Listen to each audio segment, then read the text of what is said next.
Hello, everybody, and welcome to another episode of Mike's and Magic, our D&D show, proudly sponsored by our Patreon supporters and CoolStuffInc.com, where you can find cool stuff in stock every day, and our co-sponsor, CardHoarder.com, offering the best inventory prices and delivery of cards for Magic Online. I am Evan Irwin, and we get started each week by saying hello to my two co-hosts, Aaron Campbell. How's it going? And our Dungeon Master, Ruben Bressler. Hi, how's it going, everybody? I'm very excited to play Dungeons and Dragons with you all. Absolutely. You're going to introduce our characters, Ruben? Absolutely. Well, here's what's going to happen, everybody. This is Mike's and Magic. Welcome in. Thanks for coming. This is the Guildmaster's Guide to Ravnica show here on Magic Mike's. I'm Ruben Bressler, your Guildmaster this evening. These fine citizens are my players. If you'd like to introduce yourselves as your character, please do so. Hi, I'm Gerby and Clinkbottom. I'm here to have fun. You can call me Gerb. All my friends call me Gerb. And I got tools and bombs and things to do. Let's make stuff happen. Ooh. Wee. I'm Calamity Jane, and I'm here to put on a show. Perfect. Awesome. So, yeah, thanks for joining. A few quick reminders, first and foremost. Because of how the first couple games went with a couple of the comments, I wanted to mention this is a game, and I and my co-hosts are playing here on Magic Mike's. So this is a beginner's style campaign. We're here to have fun and here to learn. So be patient. I'm going to be explaining the rules and breaking down the dice rolls and all that kind of stuff in detail as we go along. Of course, we are brought to you by our fabulous sponsors, CoolStuffInc.com, where you can find cool stuff in stock every day, and by CardHoarder.com, delivering the best in inventory prices and delivery of cards for Magic Online, and of course, by viewers like you, the Patreon patrons and Twitch subscribers who join us here each and every month. Thank you so much. But you can also support the show by being one of the mysterious guild members in chat and impacting the game with your bits and donations. You can do things like impose disadvantage on rolls, give a re-roll. You can also give somebody a natural 20 for an automatic success, or has been our most popular feature so far, buy the player's items. For a full listing of what you can do, check out the doobly-doo below the stream, and that'll clue you in. A reminder that all of the items that you buy are rounded to the nearest 69 bits. Nice. So, I think that's it. I think we're ready to go. Yeah. So, when last we left our heroes, Gerby and Clinkbottom, the Is It Conjuration Wizard, right? You're a Conjuration Wizard? That's right. And Calamity Jane, the Rakdos Arcane Trickster Rogue, they just finished their introductory mission into in the Guildmaster's Guide to Ravnica, as a matter of fact. Played a version of that mission yourselves. Krenko's Way. That you can use to start your own D&D campaign, which we used to start ours. The mission given to them was given by a mysterious Vidalcan emissary from the Office of the Guild Pact, or so he says, named Nazius Ven. They were charged with locating, capturing, and delivering the escaped goblin mob boss Krenko back to a clandestine location, an abandoned granary on the west side of town. And they did so with style and grace and a volatile rig that they happened to pick up at the warehouse along the way. Woohoo! That's pretty epic. Where Krenko's forces were holed up. Yeah, you should definitely go back and check it out. It was a good combat. I really enjoyed it. And they completed their task, and they got paid their 50 Xenos rate, but not without thinking that maybe there was something a little bit fishy about Nazius Ven, their benefactor. Now they've had a long rest at the Millstone Inn and Tavern, Myroon's place, and Jane and Gerb have awoken and found a letter addressed to them downstairs at breakfast. And it says, as you open it and read it, it says, Mr. Clinkbottom and Ms. Calamity. Mr. Clinkbottom's my dad. I'm just telling you what it says on the letter. I'm just telling you it's wrong. Mr. Clinkbottom and Ms. Calamity, please find enclosed 2 tickets to this morning's Guild Pact celebration on Plaza Avenue. Meet at the Plaza of Harmony by the Boros symbol at 10 bells and await further instructions, NV. That is what you have in front of you, in addition to some breakfast, I would imagine. And the day is yours. You have that, and we're ready to go. What would you like to do? I want to eat. I just want to clarify the food that I'm about to eat. That's not my cows and my pony, is it? Like my animals are still outside the inn, right? Okay. So you, thanks to the mysterious guild masters in chat, have been gifted quite the menagerie. A couple of ponies and a couple of cows. The four hooved animals of which are hitched up out back. Okay, cool. So I didn't want to like bite in and it's like, oh, that's your cow. Like that Well, would be... you haven't checked. Also, keep in mind that the millstone is run by a minotaur who is made of steak himself. So probably a vegetarian establishment. All right, that's fine. That's fine. The millstone primarily makes bread, as you might imagine. Okay, nice. And not nice. like squishing up his uncles, you know. Right. That'd be weird. I mean, it's Ravnica, so everybody's food. You know what I mean? That's fair, yeah. When there's not a ton of space. So would you say that my horses are in the back? I would say your horses are in the back. Horses in that back. Okay, got it. Just making sure. Yeah, you got horses in the back. Okay. Another remix, ladies and gentlemen. Featuring little Clink X.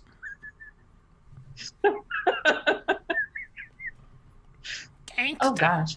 Yeah, so I have this letter. I'm not really feeling... So he now wants us to meet him at this public gathering? The phrasing of the letter says... celebration. I don't feel good about this. At this place. I don't trust it, Jane. We can't not go, but I think if we do go, we need to like prepare somehow. So the morning skill pack celebration meet at the is the Plaza of Harmony very public? Like, is it open? Yes. Extremely public. So Plaza Avenue leads from the office of the Guild Pact at the south, the chamber of the Guild Pact at the south, which are the offices of the Guild Pact and the present living Guild Pact, one Jace Balerin.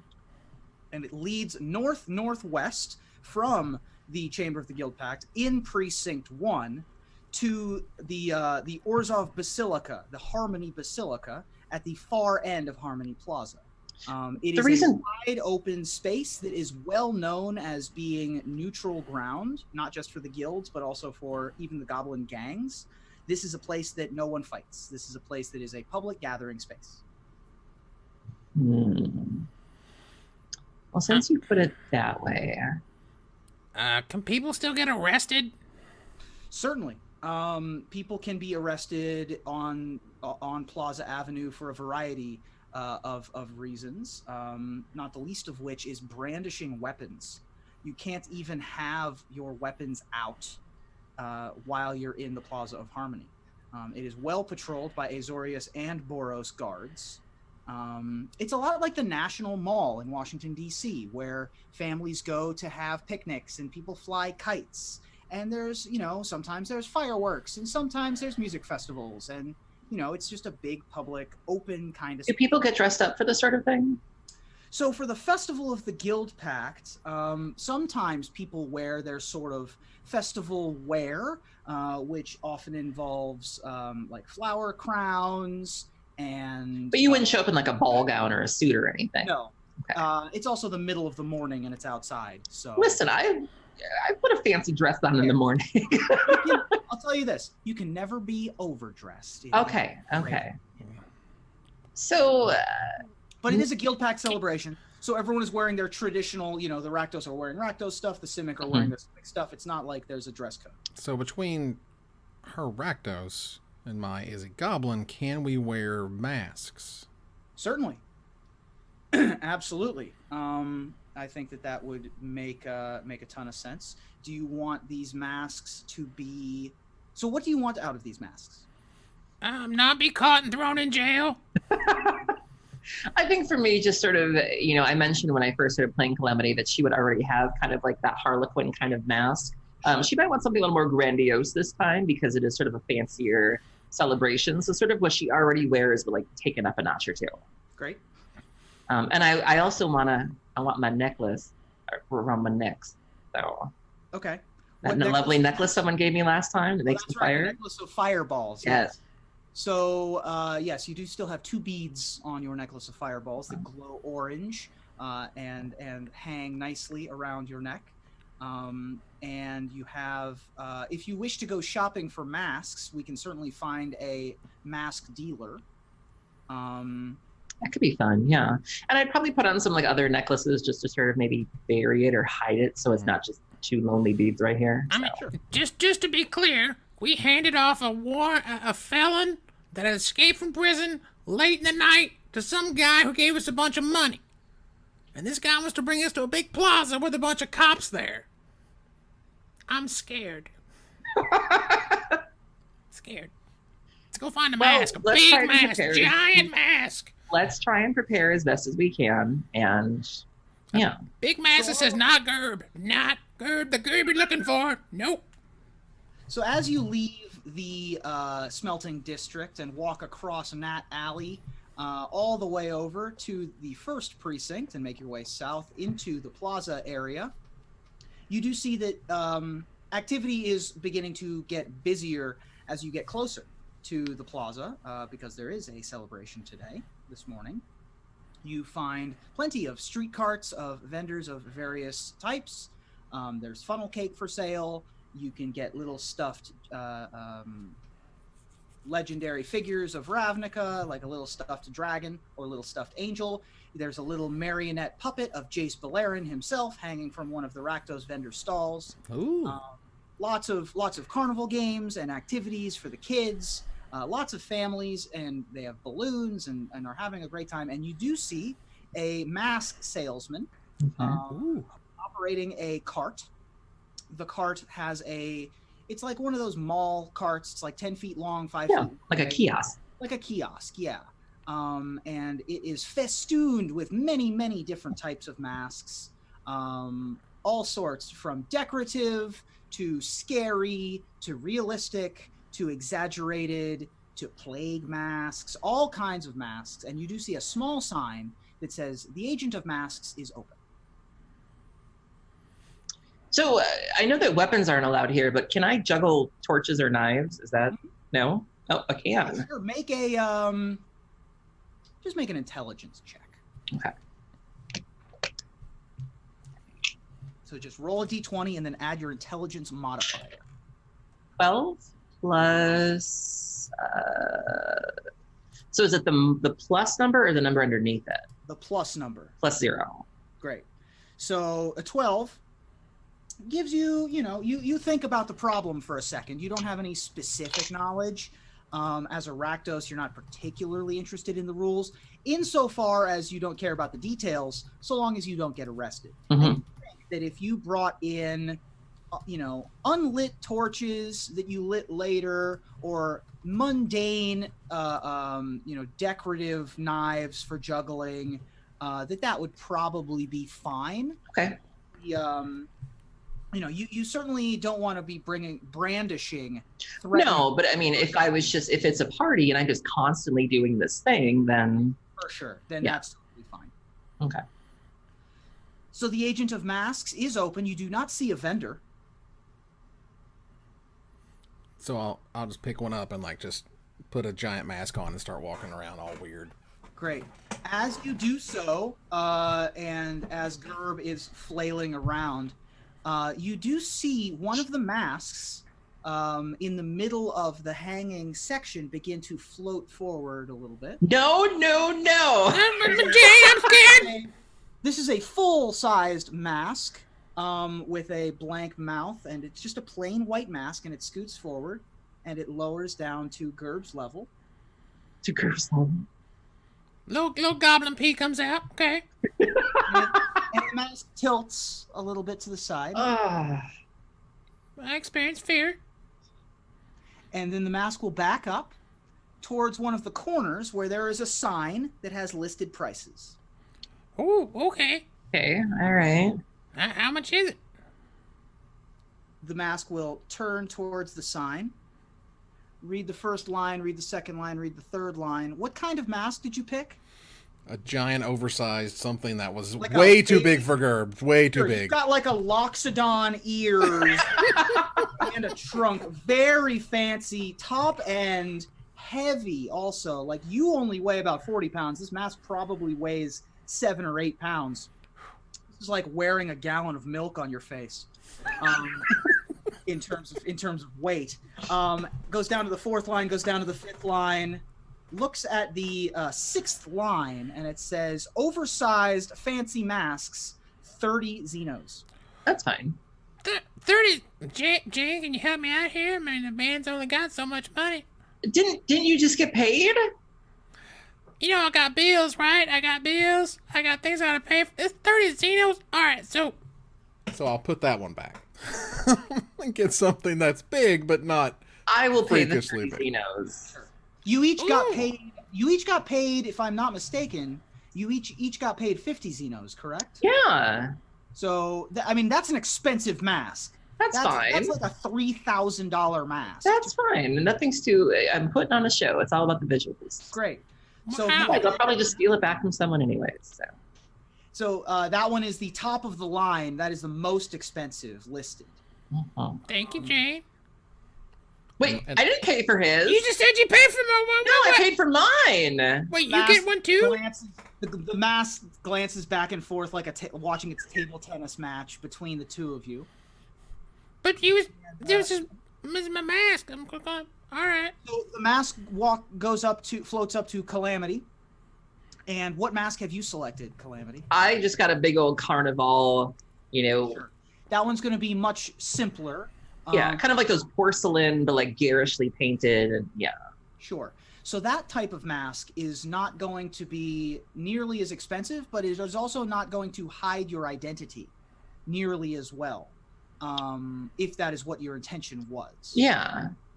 Well, I don't want to like completely hide. I just want it to be like harder to. Sure. It's sort of like a clown mask, where like you're not hiding, you're just obfuscating or blurring or. That one was probably going to be on the 4th line. That'll be 5 Xenos. That's fine. And I like bump into the cart and fall over. Now that mine's not that expensive, then I guess I'll loan Gerb the money. Okay. Yeah, a loan. I like that loan. Yeah. You don't want to know what my interest rates look like. The mask lowers down to a collection plate that appears to be empty. I gesture to Jane. Wait, what do you? I bought your mask. Oh, now I Right, can't have you the haven't money. bought it yet. You haven't bought it yet because you haven't paid yet. Okay, so I would pay. Yeah. I thought it was like a tip jar. I was gonna say, what? I'm buying dinner and the tip. No, mark 35 Xenos off of your character sheet, Okay. as now you have paid for the mask and placed the Xenos upon the collection tray, which as you look at it, the gold pieces that you set there begin to slowly vanish before your very eyes. And the mask nods at you and then places itself back on the shelf. Hmm. Let's go, Jane. This is freaky. Mm-hmm.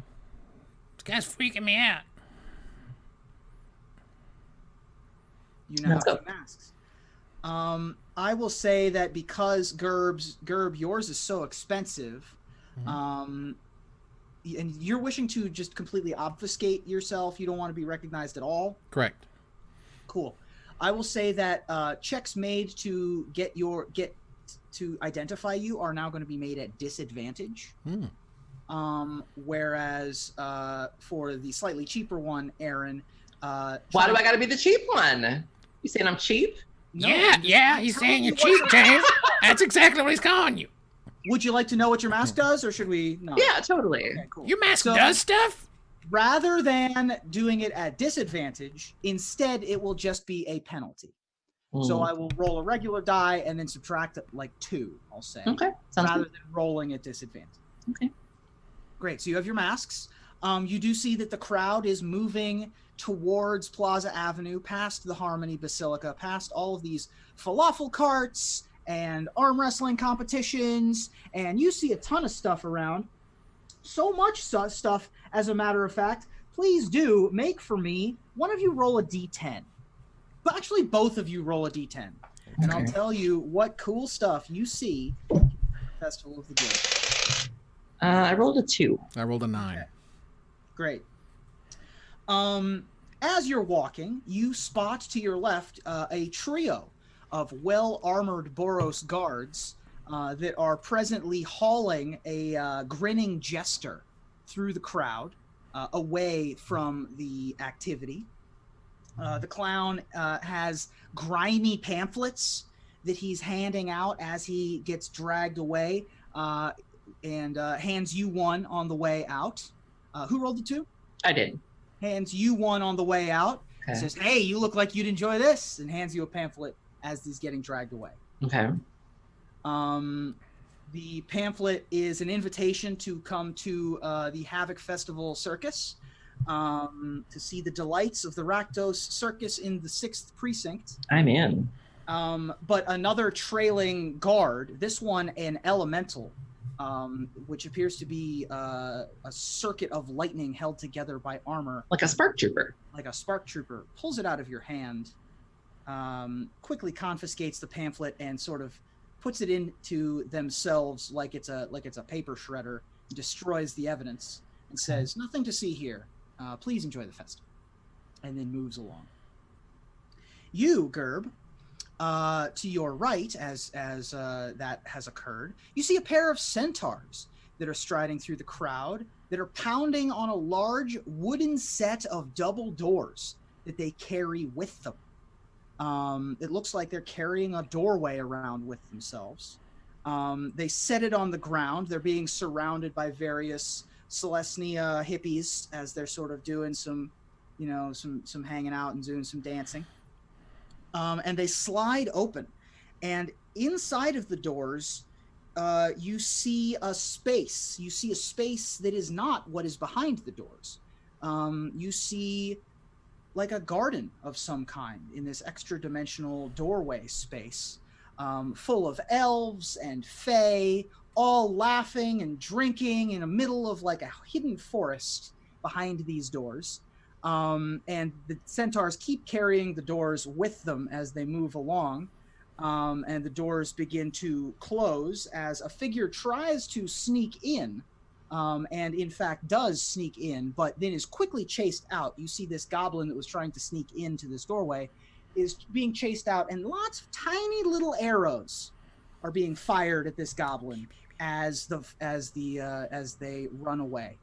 And that procession moves along as well. It's just full of people, this cavalcade that you're walking through. Tons of activity, tons of life as you move towards the Plaza of Harmony. So you make your way to the Plaza of Harmony, which is a pretty large memorial. In the center is a Firemane Angel statue reaching towards the sky, on a giant pedestal, maybe a 35-foot tall statue, surrounded on all sides by a decahedron of pillars and archways, one archway each designated for each of the 10 guilds. And of course, the pedestal also has 10 sides with guild stamped on all of them as well.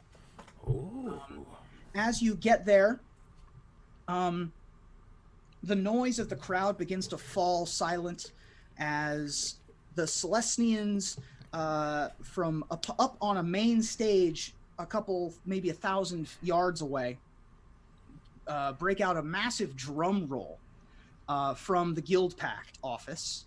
And the drum roll reaches a conclusion, and the drums stop, and there's a hush over the crowd. You can see the crowd is rising up to their tiptoes in anticipation and excitement until suddenly there's fireworks that burst above the Guild Pact office in a kaleidoscope of light and colors, and the crowd around you cheers as Jace Balerin, the living Guild Pact himself, strides through the air and raises his hands. The crowd draws breath, and Jace calls out with a voice that echoes throughout Ravnica, magically so, "Let the celebration begin!" And everybody cheers.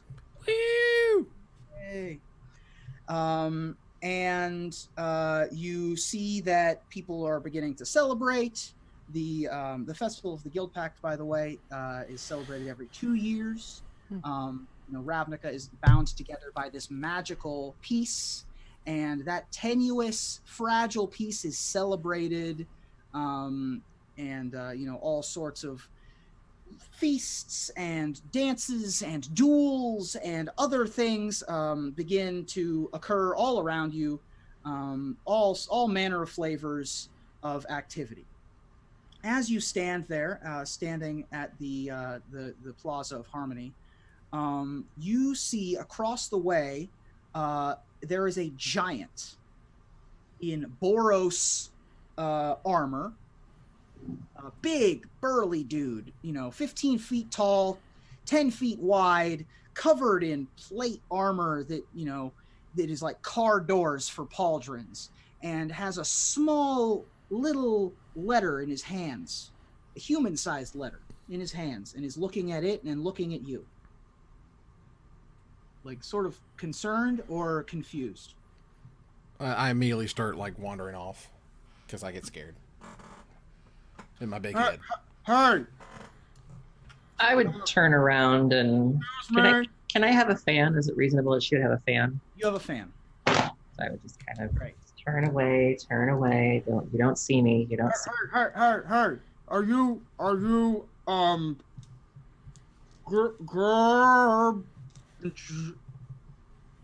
Jane? And I'm trying to force my way into the crowd. And I'm just kind of never. Doesn't ring bells. Slowly stand up and begin following you as you leave the Plaza of Harmony. Hey, wait! Wait! Jane. Keep moving. Okay, I'm scared. I have a bomb. Anybody have a bomb? You're not putting it in his butt. That's a giant butt. It's a huge butt. It's easy to get it in there. Cushion the blow, then. Got a cushion for the person? It's got weird. I speed up. You speed up. You begin trying to get away. You know what? No, this is a public. This is whatever. I'm going to turn around. Jane would turn around and be like. I immediately go behind her and look around her as I hold on to her. Kind of put the fan away and be like, "Can I help you?" The giant will take their helmet off, and beneath it you see a green-skinned kind of face, yellow pupils, nice blonde, long ponytail that has lots of braids in it. No, just clean shaven, no hair on the face. And you see this giant leaning down to you and say, "Are you Jane?" Who's asking? My name is Von Ark Skorskal. I'm one of the Oathsworn of the Boros Legion. Okay.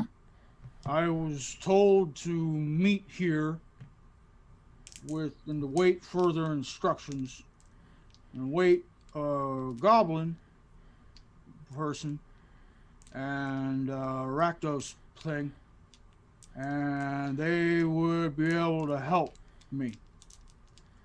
I needed assistance. Wow, that sounds really The bad. Boros Legion wants our assistance? Well, yeah. See, what happened was that the Boros Legion has a problem, and we were wondering how it might get solved. And, one of the guys that works in the office said that someone that he knew might be able to assist with the issue. See, Boros, we're mostly good with dealing with police stuff and fighty things. I'm real good at hitting people, but we got a problem with one of our sacred sites, and we can't really hit the problem. So we thought maybe we should get some specific people who've shown themselves to be good with magic and stuff to be able to handle it. So the Legion sent me, because I got a letter, and I don't know who sent it to me. Look, it was autographed by somebody that called themselves NV, which I don't know anybody named NV, but Okay, that's not the Boros Legion. what? We have experience with NV, and that's not who you think it is. You've been set up. What?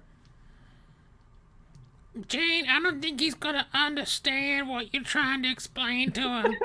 Look, all I know is that I was sent down here by my bosses. But it's not your boss. The Legion, yeah, but it is though. Like my boss actually, Jane. like Gorg actually sent me down here. You know, Gorg's been my boss for a long time. He's in charge of the Oathsworn Giants. So while the giant is kind of talking to himself, I would just look at Gerb and be like, why is he pretending? Why is he trying to sick the Boros on us?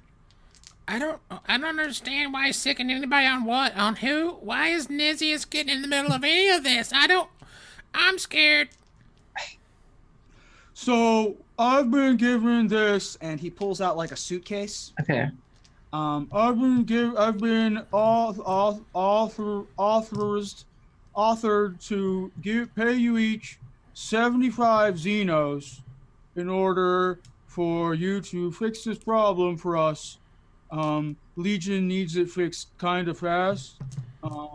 We'd prefer it if you could solve it without desecrating the corpse of one of our revered heroes, but, you know, whatever needs to be done, I guess. And I would look down at Gerb and be like, I don't think we should do anything for this guy until we figure out who he is. I don't think Gerb works for less than 100 Xenos. Thank you very much. That's a rush fee. Make a persuasion check. Okay. Do. All right. It is 15 plus. What adds to persuasion? Persuasion is charisma. Charisma. So that's a +1. A total of 16. Great. That can probably, you know what? I'll just go ahead and say yes. I've only got the briefcase on me though, so you know, how about I give you this now, and then you know, you can come by the office at Sunhome later and pick up the next 50 Xenos. Does that sound like a deal? How about you go desecrate that guy while I wait on my extra 25 Xenos? I've been down there before, and it's kind of spooky. I don't love it. It's not my thing, right? But I think you'll be better. Have you shown this letter to anyone else in the Legion? Any of your Boros friends? Oh yeah, Gorb was the one who sent me down here in the first place. I just have the letter, and it has little pictures, And he holds up the letter, and it has little pictures of you on them. Okay, so you're saying your friend gave you this letter. Yeah, he got it from somebody else who, I don't know, you know, it came down from the top as it was. Can you just follow orders. Can you not trying introduce your friend Garb?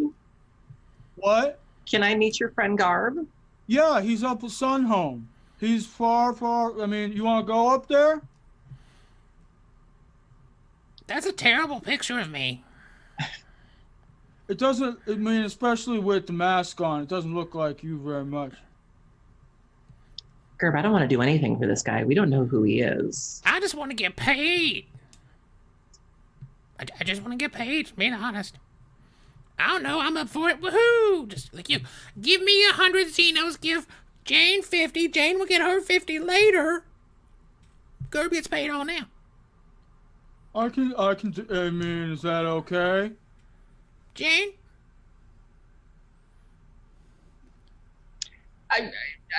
She really doesn't want to do this, but he's not.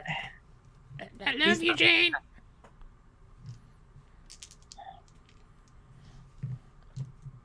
If you don't want to do this, you don't have to do this. This is Dungeons and Dragons. We can go off the rails.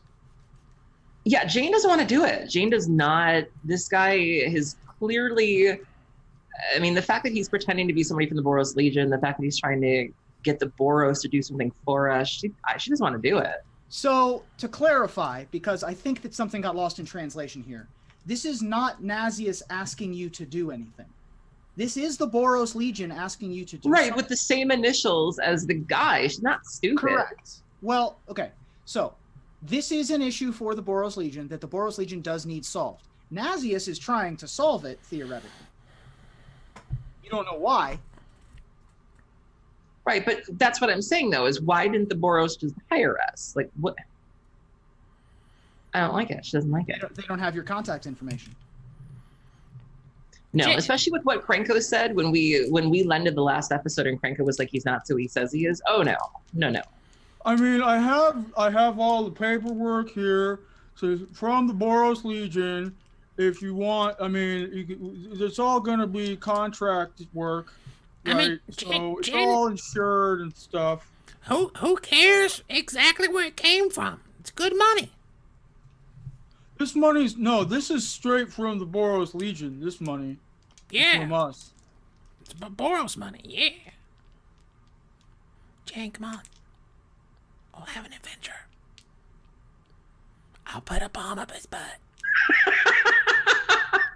I can do it right now. I don't know what else I can do. I guess I'll do it, but the character just does not like it, but I don't know what else I can do. So. Well, I mean, I understand that. I just work, man, for the Boros Legion. I'm oath sworn to protect the Boros, but I'll give you the whole lowdown of what's going on. And he will lead you to where you need to go. Jane will do it, but she's not happy about it. Fair. Gerb's happy. So on the way, Van Ark informs you as to exactly what needs to be done and what the problem is. Van Ark tells you that the issue occurs at the Boros crypts. Many of the guilds have crypts for some of their buried and honored dead. Most people are repurposed as food or fertilizer, but some are not. And the Boros do have certain important figures who are buried and interred. One of them is a person named Nebi Tivanir, who Van Ark tells you is the third great Boros pariah. He gives you information on that the pariahs are an elite group of Boros guards who choose to serve the greater good. He says, sometimes the laws don't reach where they need to go, and the Boros need to protect, even if, the law gets in the way. And so they seek out justice and in the way that they see fit and complete their mission. But, of course, as is the Boros way, they are then punished for their crimes and their judgment is given. That means usually along the way that they've done some unspeakable things that need to be doled out punishment for. And so pariahs are executed for their crimes. But they're celebrated in their death by the Boros. And so they are interred in the Boros crypts. You guys are weird. It's what we do. I mean, you're weird. Look at you. You're weird. I give him an evil eye. So we received some word from the crypts at the tombs. Seems like Nebi's corpse has somehow animated, and it's like scaring the staff at the mortuary.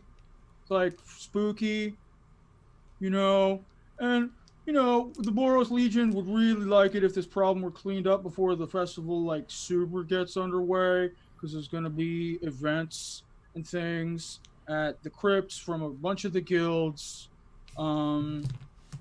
We're prepared to provide law and order during the festivities, but, like, this is a distraction that's going to take away some of our resources. So Nebby was terrorizing some of the cleaning staff at one point, and we're worried that he's just going to start attacking citizens or whatever during the festival. So if you can handle that, that'd be great. Are we trying to kill him, or just disarm him, or take him back? Or... However, we'd prefer it if you didn't desecrate one of our great heroes. But however you need to quell the whatever's happening would be great. If you could, like, find the off switch to him, and then just put him back in the box where it came from, that'd be ideal. I lean over to Jane and I'm like, what's a desecrate? Does that mean destroy, demolish, explode? It means put a bomb up his butt. Oh, baby! I'm ready! Nothing. Just excited to get going. Great. Okay. Well, we're here. And you arrive at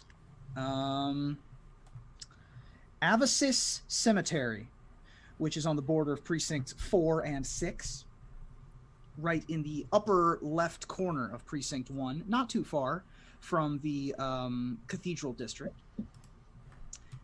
You can put the image of the cemetery up on the screen there, Evan, if you'd like. This is the tomb image? This would be the tomb image. Tomb image. Okay, there we go. So it's a large venue. There are a number of tombs within the cemetery here, from a number of different guilds. Not every guild is represented here. The Simic, for example, see cadavers as experimental resources. The Gruul clans simply burn their dead where they lay. But there are a number of different types of crypts here. The Orzhov has the most declarative presence here. They have big, decorated, pristine, white marble and glowing silver tombs and mausoleums about. You see Golgari presence, you see Rakdos presence, you see Celestia, and of course you do see the Boros crypt. So after you walk through the gates, this is a whole gated, walled cemetery area. There's a large ornate gate that's set in a thick stone wall that's 10 feet tall that you walk through. Creepy. And you walk in and eventually make it to the Boros section, which has a mighty golden tribute to the fallen heroes of the Legion. 2 doors forged from broken blades swing open in the wind, leading into a darkened interior. There are a few crystal torches along the walls that keep the crypts lit with a dim halo of yellow light. As you approach the crypt, I would have each of you make an Arcana check. Ooh, Arcana check. And what is that? So you're going to roll Arcana, which I believe is intelligence. Ooh. So you're going to roll a d20, you're going to add your Arcana if you're proficient, and then you're going to, which I believe Gerb is, and you might be magic user. I rolled a 16 normally. Okay, so add your Intelligence, and then add your Arcana if you're proficient. I have 0 in those, so 16. I just crushed it. After all my bonuses, I got a 24. Okay. Jane, you can sense a faint magical essence from the crypts. You feel that this Boros crypt is a place of power and of reverence.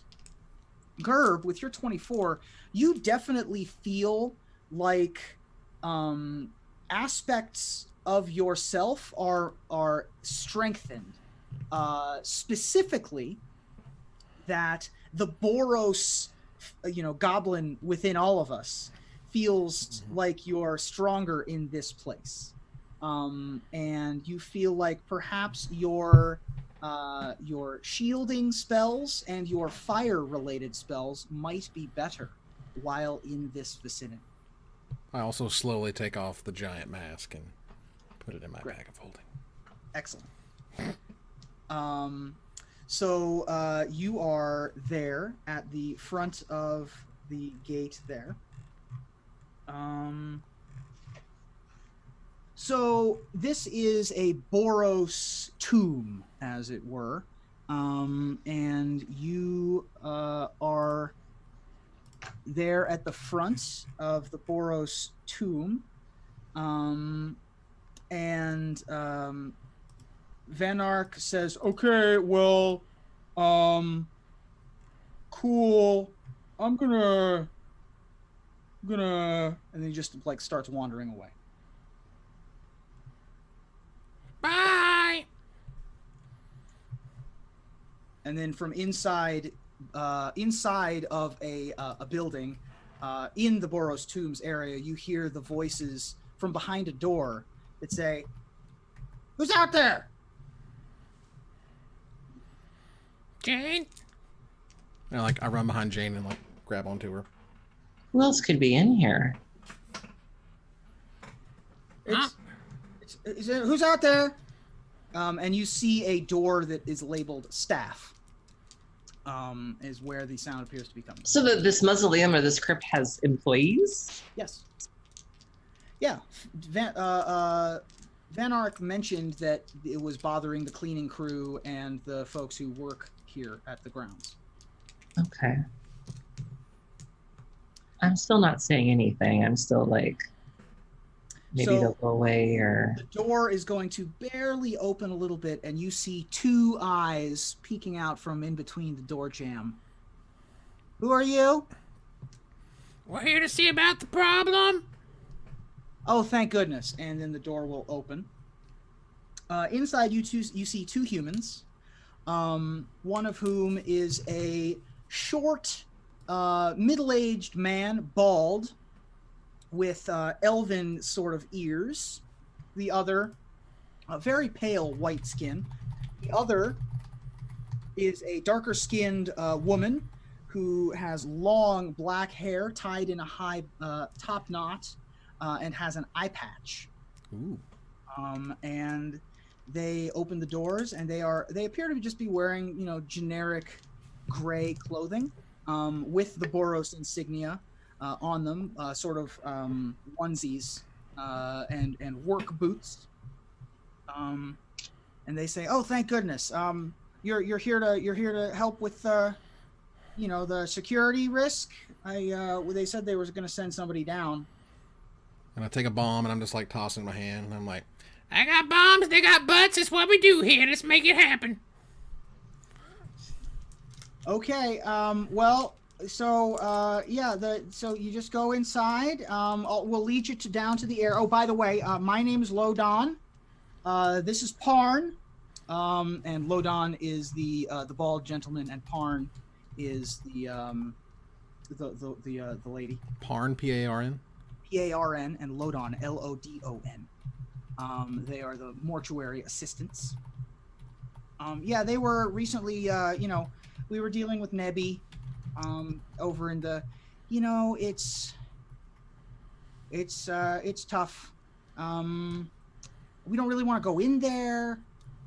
So if you want to go take a look, we can, you can just go handle it. And because I'm couth, I just burst out. I'm like, Is that how you lost your eye? I don't think that's not a very nice thing to say. Oh, I'm sorry. I was just thinking out loud. So yep, have good luck, and then they will close the door again. and I'm like, Are you sure it's not how you lost your eye? oh, and then they slam the door on me. So yep. Jane, you ready to go down there? Yeah, let's do it. Oh, yeah, you first. Ladies first. Girl Okay. second. So as you walk in, and don't worry, I will get to the bits that we got in chat. I'm waiting for a dramatically appropriate moment. So you wander into the crypt here, and Evan, you can bring up that map now. Oh boy. To show off the pariah's crypt. This is the map, and essentially you are walking in and kind of need to look around and investigate or perceive or do whatever it is you want to do. So now that you're in the crypt, what would you like to do? Now on this map, we're in the bottom part. Is that correct? Correct. So that door with the S on it, are we on the other side of it? Right. So this is just the map I have. That's a secret door that you'll have to find. Oh, okay. Well, so that's the thing. And the other door that I do know is that first one with the 2 brown blocks there at the bottom. Where is the map? It's on the screen. I have it on the screen currently, and I can share it to you privately. Okay. Cool. This is the crypt. So you are walking into the crypt, and because of the inelegance of televised Dungeons and Dragons, go ahead and make me a perception or investigation check as you look around this crypt. This crypt, by the way, I still don't see a map. Hold on, I'm getting it for you. This crypt, by the way, is clean, very well maintained, super nice. Clearly has a lot of foot traffic, but is pretty nice for a crypt. All right, so we roll a perception, you said? Yep. All right. And that is 15. Plus what again? Perception? Perception is wisdom, and if you are proficient, then you get that. I am proficient in wisdom, so I get a +2. I am not. No, I get +2 in it though, but I'm not proficient. So after proficiency, I rolled a 17. 17 here too. Excellent. Between the two of you, we'll say that you are able to look around the crypt and see the burial sites of those who've performed some great service for the Boros and have found themselves here. Great heroics, renown, people who died in battle, people who were founding or powerful members of the Boros Legion. And you find amongst the buried and amongst the wall sepulchers, hidden sort of in one of the wall sconces is a lever, essentially. And the lever opens a secret door that leads to a further back portion of the crypts. The secret door leads to another very well-maintained area, although this one, being hidden, is much cleaner and much less traveled. They surely keep the Pariah's crypt out of public eye. And so you walk through this door. It is immaculately maintained in here. There is a large antechamber that holds artifacts in the alcoves representing the lives and deeds of the 3 pariahs. In the burial chamber, 3 golden sarcophagi rest near the walls, which you see up there in the upper left of the map. They are well lit by crystal lanterns set into the marble walls. Leaning against an open sarcophagus that when you look in, is a skeletal figure wrapped in the remains of a Boros dress uniform.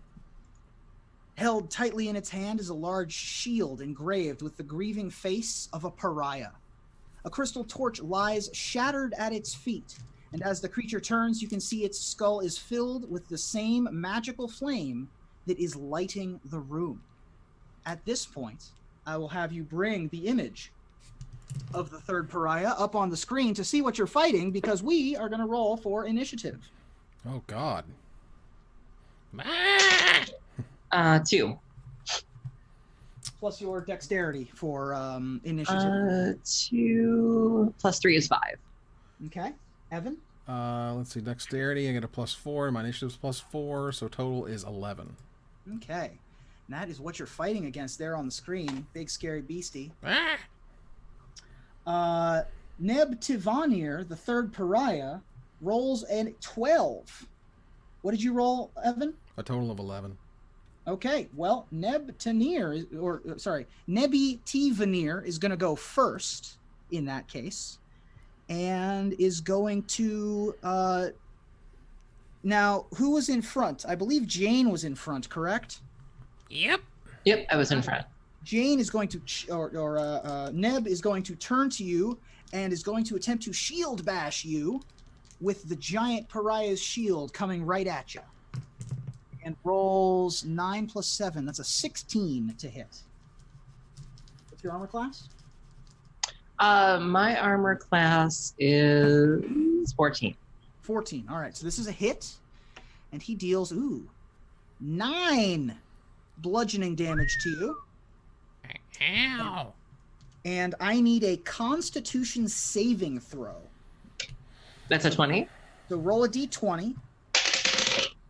17. Okay, so even after bonuses, you are going to succeed on this Constitution save. But you would add, if you are proficient in con saves, which would be one of the bubbles in the upper left side of your sheet, then you would add your proficiency bonus, and then you would add your Constitution Okay. also. But you succeeded regardless, and so even though he jams right into you, you are not moved. It is now Gerb's turn.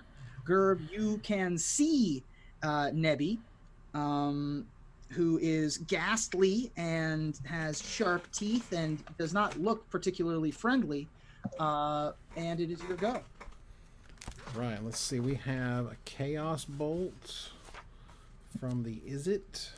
As you look around the tomb, you do see a number of items, primarily for Gerb. As soon as you walked in one of the alcoves, you found 2 flasks of holy water, thanks to Chris R.D. And in another chamber, you see an empty chair for me to sit down in. Thanks, Chris R.D. But I like. And then elsewhere, you find how do we want to do this with the dagger? Aaron, that magical dagger that you found on Franco, as you bring it into the tomb, you feel it pulse with incredible power. And you feel that it is much more magical in some way. To the tune of 6,000 bits, thanks to Queen Marchesa. Thank you. Long may she reign. That is going to give you quite the magical item. The various items of Orcus are quite ridiculous. So I don't know if we're gonna do that, but let's see what we got in terms of daggers. That's rare. That's uncommon. For now, we'll say that it's a dagger of venom. So what that means is that you're going to add 1 to your attack roll and 1 to your damage rolls made with the weapon. So it's a +1 weapon. And you can use an action to cause thick black poison to coat the blade. The poison remains on the blade for 1 minute or until an attack using the weapon hits a creature. The creature has to succeed on a Constitution saving throw or take an extra 2d10 poison damage and become poisoned for 1 minute. The dagger can't be used again in this way until the next dawn. So we'll say that that's what it is for now until I take a look at what the various items of Vecna can do. But you have that. So, Gerb, it is your action. You do have these holy waters now. Oh, Aaron, I'll also say that you have a wind fan because you have a fan. That's true. Okay. That's true. And so your wind fan is an uncommon item. While holding this fan, you can use an action to cast the Gust of Wind spell, DC save 13 from it. Once you can't use it again until the next day. Although you shouldn't use it again until the next day, but each time you do, it has a 20% chance increasing of not working again and then tearing into pieces. So you have a magic fan as well. All right. Gerb, it is your turn.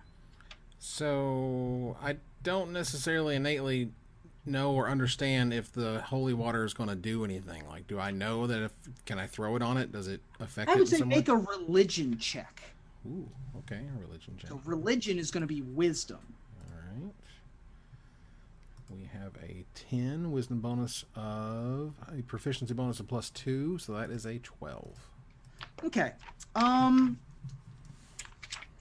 Not your area of expertise. You don't know for certain what holy water would do, but it's here in this crypt, and so maybe it'll do something. Yeah, but to use my whole action just to throw holy water, if it does nothing against this freaky looking crazy guy, Right. kind of scary. I think I'll try to my chaos bolt Great. from the Is It. All right. Go ahead and launch your chaos ball. Do your attack. All right. Let's see the attack. Just a good old fashioned D20. Mm-hmm. All right. That would be a terrible roll of 6. And do I add any modifiers to that? Do your attack roll? Yeah. Yeah. This is a ranged spell attack. So add your ranged spell attack bonus. Uh-huh. This would just be spell attack bonus, or is there a specific ranged? Ranged spell attack bonus. Where would that be found on the... So that's going to be on your spell sheet. It should be plus something. I got +5. There you go. So 5 plus your 6 is 11. Not Right. going to do it. Unfortunately, the Chaos Bolt shoots wide. Tell me what type of damage it dealt. Well, let's see. I have to roll a D8 for that. Let's see. That's not a D8. 6. That was poison. Okay. So you see it, the Chaos Bolt, careen off the corner of the room, and a green and black smoke kind of dissipate quickly in the corner. Okay, and so for my extra action, I'll probably want to hide. Okay. There are plenty of places to hide, especially because you're currently hiding behind one of your compatriots. Mm-hmm. You can hide behind a door. You can hide in an alcove. Are you hiding in the room with Nebby or not in the room with Nebby? In the room. In the room with Nebby. So that'll be more difficult, but you can move around Nebby, probably behind a sarcophagus. Mm-hmm. Go ahead and make a hide check. This is going to be a stealth check. Okay. Well, that was terrible. Stealth adds what now? Stealth is dexterity. Okay, well, I do get a +4 bonus for dexterity, but I only rolled a 3, so that's a 7. So it's going to be a 3 on the dice, plus a 4 for dexterity, plus you're proficient in dexterity, yes? I'm not. Oh, you're not. Okay. No. So 7. Probably not hidden very well. You are directly under one of those ghostly lit lanterns. So maybe not as hidden as you might have thought. Jane, your turn. So we're in the sarcophagus room. Yes. Okay. I've been bashed with a shield. Yes. So you two are sort of in the doorway of this sarcophagus room. Gerb tried to hide and ran past the both of you, I suppose. So it's me, this thing, and then Gerb went that way or that way? Gerb went to the left of the map from the right. You all approached from the lower right corner of that map up above. Does that help?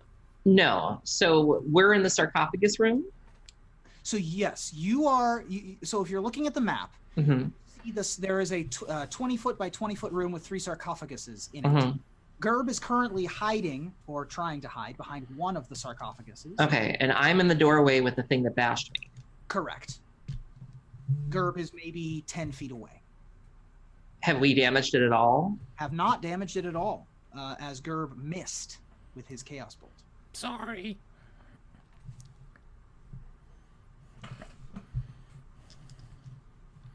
I'm not sure what to do. Like, Stab it with your scary dagger. all right, let's do that. Okay. Go ahead and roll an attack.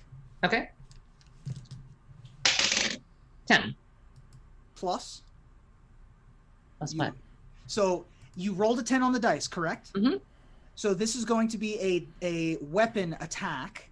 So you're going to use your dexterity bonus Plus, if So you're that's +3, so that's 13. great. Plus, if you're proficient with daggers, which as a rogue you are, Mm-hmm. so then you add 2 more, which will be 15. Mm-hmm. Then you'll add 1 because it's a magic item, which makes it 16. Okay. I told you add 1 to your attack and 1 to your damage rolls. Okay. That is going to hit its armor class. Go ahead and roll the damage for your dagger, which is... you're going to roll a d4.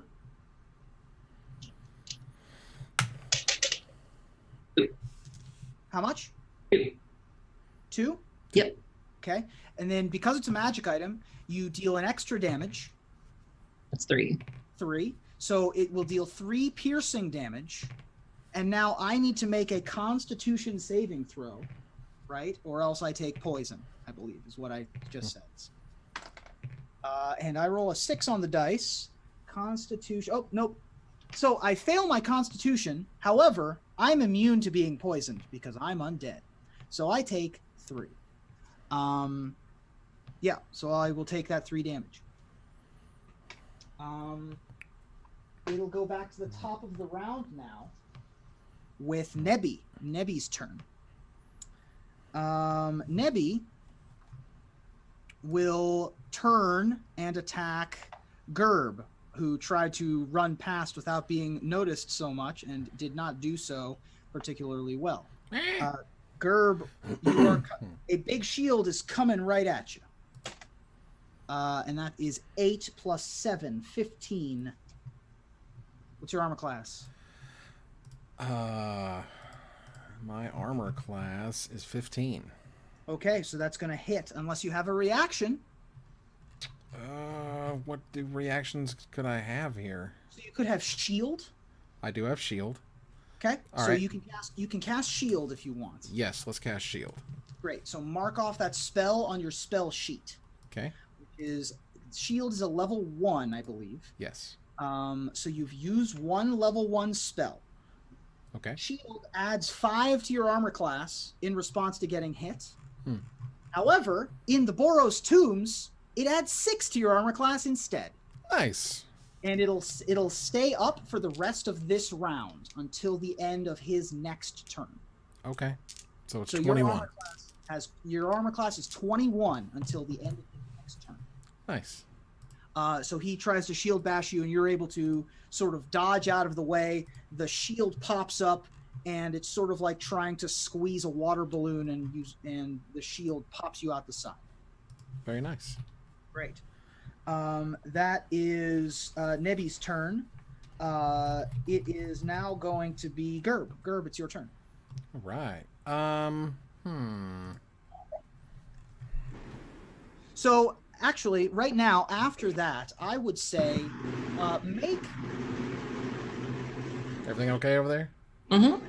I don't know what that noise is, but it's kind of loud. I would say everybody make a perception check. Okay. If you have proficiency in Arcana, I would say that you can make a perception check and add your Arcana proficiency as well.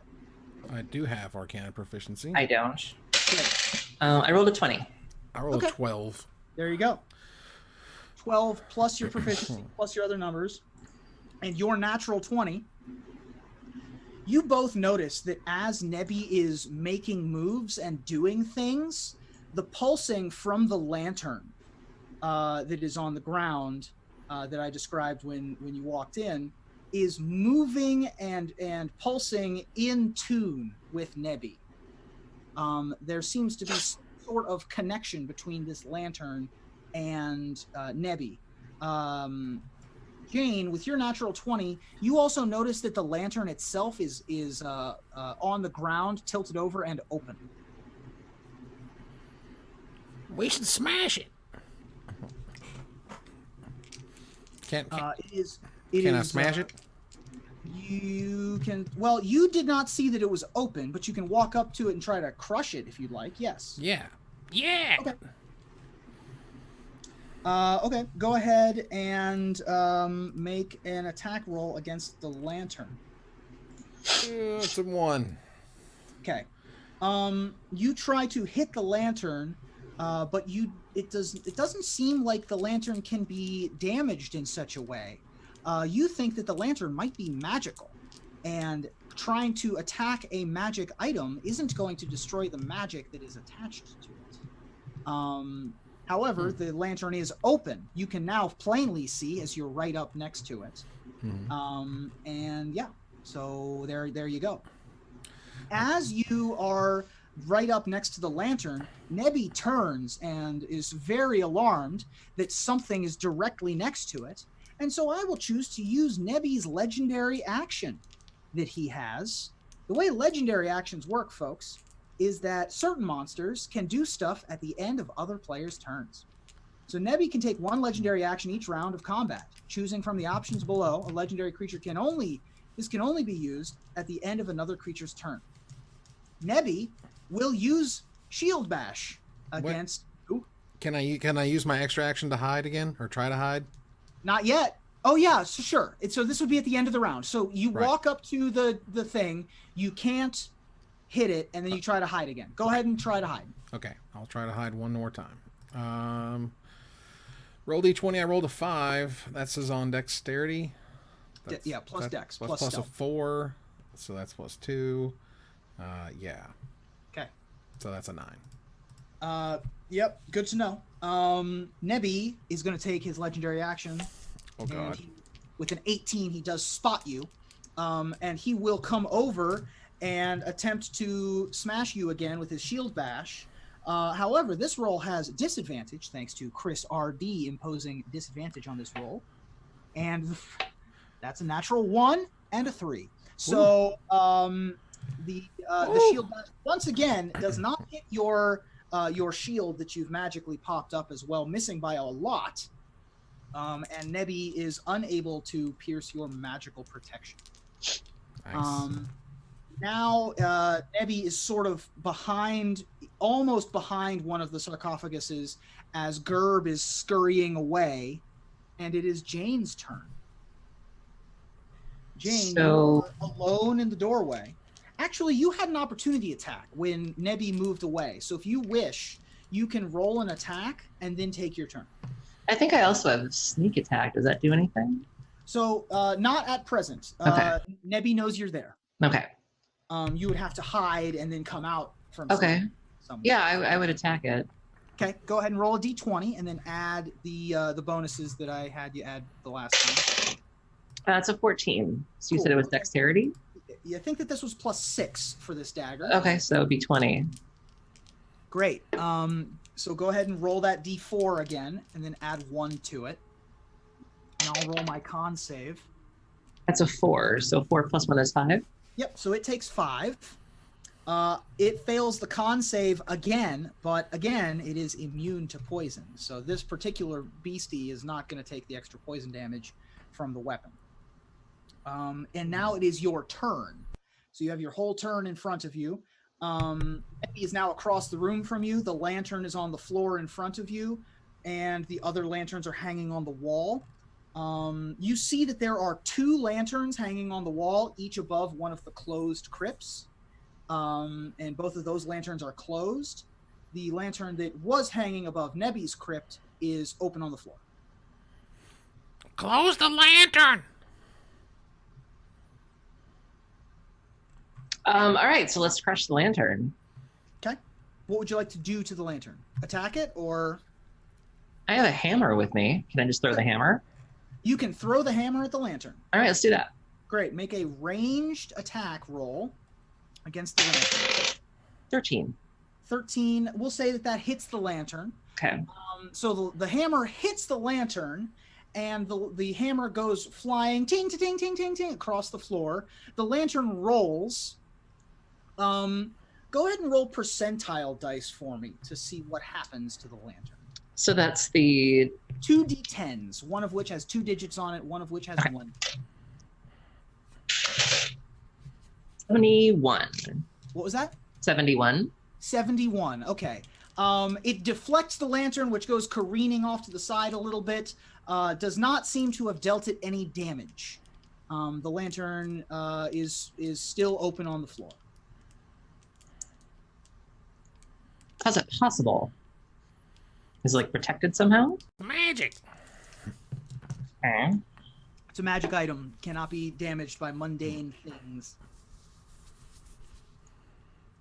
Is it still my turn? It is still your turn. You can take, I believe that would be your action, so I'll let you take a bonus if you want to look around and perceive something, if you want to try to gain insight into something or someone, if you have an idea of a plan of attack, you can do a check of some kind.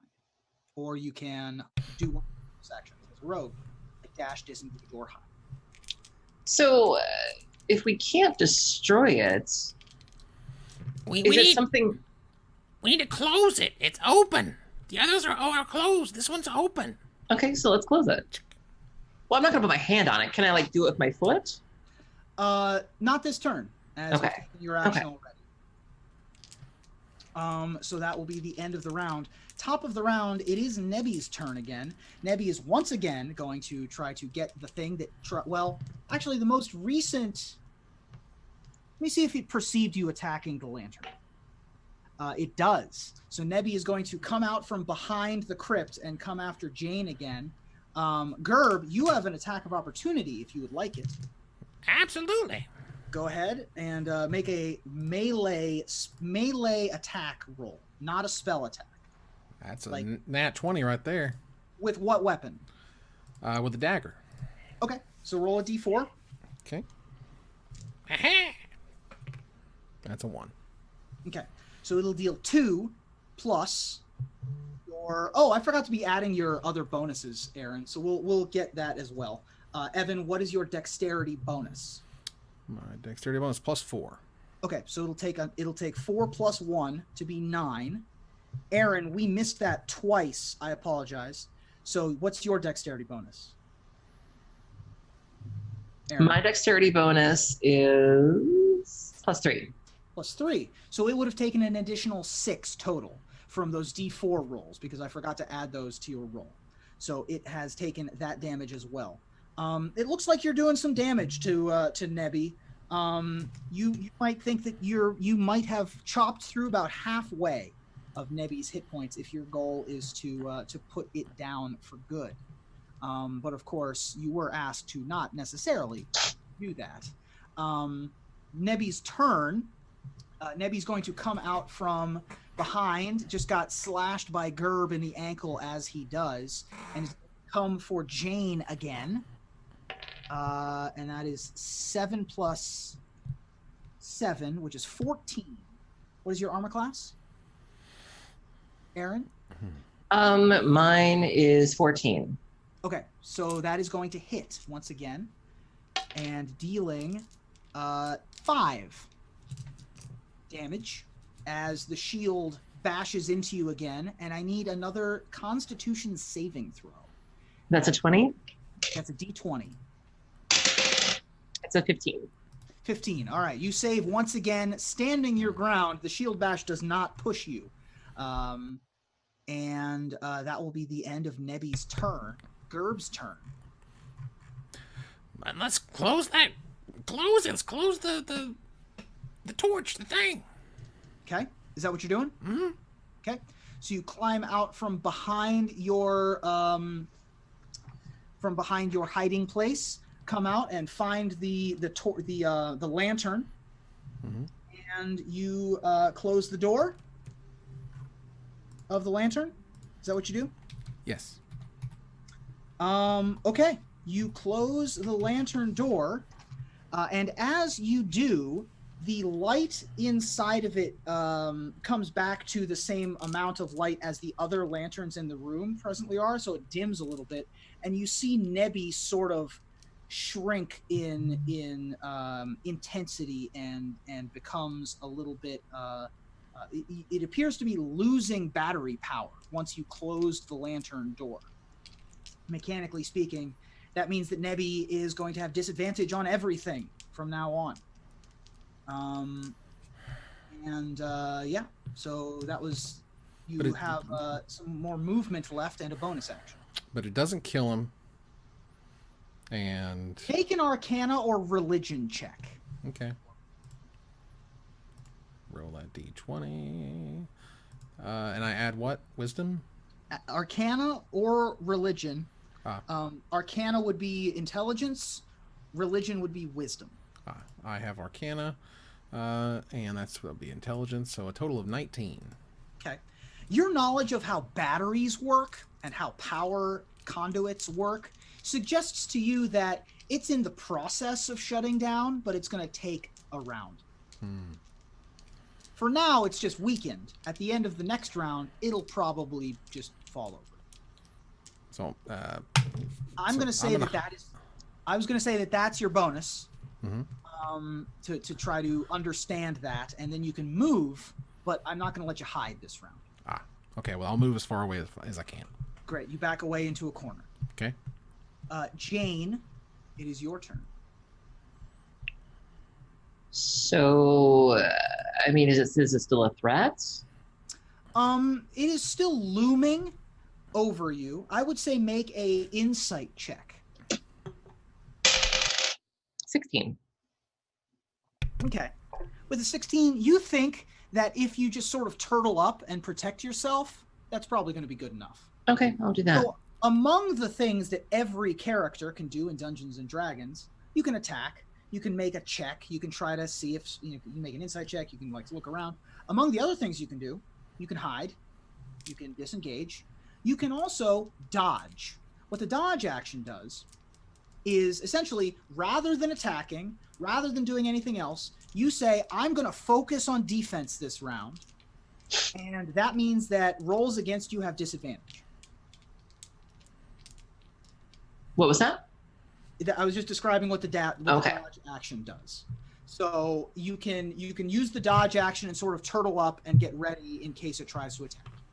Sure, let's do that. The next round, Nebby turns and looks at the lantern, sees you in the corner, and starts stumbling towards you, sort of like the Ric Flair walk from old WCW days. And as he's coming towards you, you see him begin to sort of crumble and just sort of take knees and then waist and then falls over flat on his face. The animation spell appears to putter out, and the combat is over. Yay! You are now in a quiet, still relatively clean, Pariah's crypt. There is a lantern on the ground, now closed. There is an open sarcophagus and 2 closed sarcophaguses and some open doors that you came in through. Jane, we should put this body back. Sure, let's do that. All right. You pack up the bones and put the lazy bones back into the sarcophagus, which appears to be what you were tasked with doing. And you also now have, if you wish to take it with you, a lantern of Orzhov Lantern of Renewal. So I will send you this description later, but for now I'll read to you what it does. It is a very rare item. Never ones to let death be the end of an associate's usefulness, the Orzhov Syndicate have developed these lanterns as part of their constant study of death and rebirth. This crystal lantern glows with a powerful enchantment, illuminating a 60-foot radius with bright light, even in areas of magical darkness. If the lantern is opened, the enchantment is released, fading away to nothing within 1 round. If the lantern is opened within 100 feet of a corpse, the enchantment returns the corpse to life for up to 8 hours.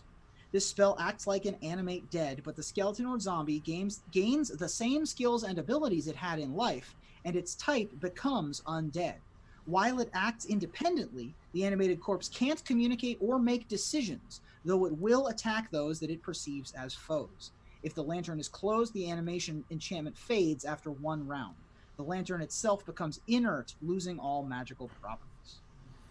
You have that item. I would say make a I would say both of you make a religion check. All right. Yeah, religion's probably good. 12. That's added to what now? Intelligence? So you would add, so religion is wisdom. So you take your D20, add your Minus wisdom, 14 total. right? And then if you're proficient in religion, you add another +2. I am, but I only made 7 Okay. total. So Gerb, it's not ringing any, nothing's ticking off any alarm bells for you. Jane, for you, this is a Boros crypt. It's weird to have an Orzhov relic of this kind in another guild's sacred place. The other lanterns on the wall do not appear to be emanating this exact same energy.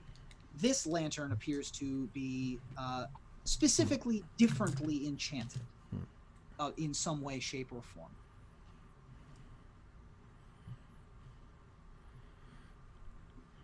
Who brought it down here? That is the question, isn't it? Yeah. Jane, you know who would bring such a thing down here? I have no idea. So, you have that. I would say make a. Nah, you probably just as a rogue, you know that you would need to make a sleight of hand check to open the lantern and activate it. So, Don't do that. So you come back out of the pariah's crypt, and you inform the cleaning staff, Lodon and Parn, that you have taken care of their issue. They are very thankful, and make their way down into the crypt to begin the process of cleaning up whatever needs to be cleaned. And yeah, that's all that then. And I ask her, so now will you tell me where you got the eye patch? I got, okay, fine. I got it. I used to be a soldier, and then I took an arrow to the eye. Okay. You know, Jane, you should ask him about that lamp. If they'd seen it, where it came from. Sure. Have you seen this before? Yeah, we've seen those before. Those are those are just the lamps that hang down in the crypt. Why? Is there something wrong? You don't see. Does this one look different? And then Parn will lean in and be like, "Well, it's got a little bit of a different. It's got a little bit of a different energy to it than typically. Yeah, it looks different than normal." Yeah, that thing we dealt with was tied to this. Oh, really? Yeah. That's the reason right there. All right. Well, it's a good thing that you took it out of there then. Okay. Have you had any visitors lately that would bring weird lanterns? Not that I can recall specifically. I mean, it's it is a crypt, you know. It's Ravnica. Things that are dead don't necessarily stay dead, but But do you get many visitors down here? to the crypts, sure, but not to the pariah's crypt. The pariah's crypt is secret and safe and typically not for public visitation. Well, we So if found it. somebody stopped by, you would know, right? Yes. Okay. Who stopped by recently? Lots of visitors of the Boros Legion, but no one of any renown or specific power. And no one bringing things with them? Any bags? Any? Not that came in that we saw. I mean, whoever comes through that door, we see. They go in and they go out. We see them all. How long has this been happening? How long has Nebi been around? Yeah, with the pariah. Not very long. Maybe, I mean, a couple of days. And a couple of days ago, you didn't see any weird characters come in? No. Okay. Jane, we should go. Yeah, let's go. So as you're walking away, it occurs to you that perhaps first of all, they're human. So like maybe they just didn't see him. Also, they're up by the entrance. So if somebody came in some other way, they wouldn't have seen them. It's fair. It's fair.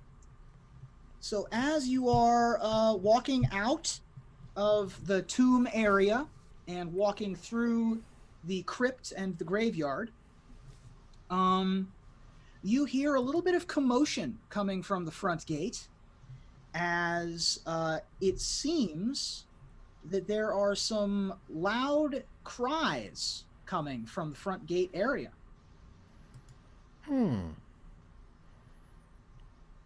I immediately get behind Jane. Wait. So we're out of the tomb. Yep. There's a gate. The gate at the front of the cemetery. So there's the wall. Okay, and there's column. wailing around that. Correct. At the entrance to the cemetery. Is the lantern reacting funny at all? Like, nope. Okay, so the lantern's not doing anything different. Nope. Should we find another way out? What's up? Do we have to go that way? Is that the only way out? It's the only entrance that you're aware of. You can look around. But you can look around for another exit. No, we'll just keep going. Okay. Jane, you sure? We could just look around real fast before we, find a bunch of people who might want to hurt us or something. No, keep going. Okay, we're all gonna die. And by the way, Gerb, your holy water, you can look it up on D&D Beyond. It's basically you throw it at an undead or demonic thing, and it deals some radiant damage to it. If the target is a fiend or an undead. So you have 2 vials of holy water. Nice. So as you leave the crypt areas and you hear these shrill cries, you see that there are people at the front gate who are in the process of closing the gate. You see some sort of shaman of some kind doing some sort of spell on the lock on the gate, and you see magical aura essence around the upper portions of the wall around the cemetery. As you see that, a shade bursts forth from a different tomb and launches into the sky, keening with sudden malevolence. You see another one from a Celestia crypt, and a third from the Izzet. Soon enough, there is a flock of shades that have poured forth from each guild crypt, flying in a large wheel which starts to spread out towards the city, towards the plaza. It is around maybe noon time right now, but those ghostly forms start to just go towards the sky, and as they do so, you see that they are sort of protected by this ward that the shaman and the Rakdos other folks, or not the Rakdos, the other cultists around appear to be casting, which makes a shell around this graveyard. So all of these shades have sort of been locked inside of the cemetery with you all. And they don't notice us yet? Is that right? They do not notice you yet. But you do feel as they sort of hit the ceiling and bounce off, you get a little bit of a nauseating feeling in the pit of your stomach. I would have you both make Constitution saving throws. Oh boy. 14. Okay. Constitution. Add my. This is a save, which means that if you add your Constitution number, and then if you're proficient in the save, then you add your save. I am not, so it is only a 4. Okay. So, Evan, Gerb is going to take 2 poison damage. Eek. As the energy trails of dark green gas that are floating in the air from where these shades came from sort of overtake you. And it seems like there is... my dice on the floor. There are just ever more of these forces sort of climbing up towards the sky, bouncing off the ceiling, and looking for another way out. Jane, I don't feel so... And I barf all over the place. Nice.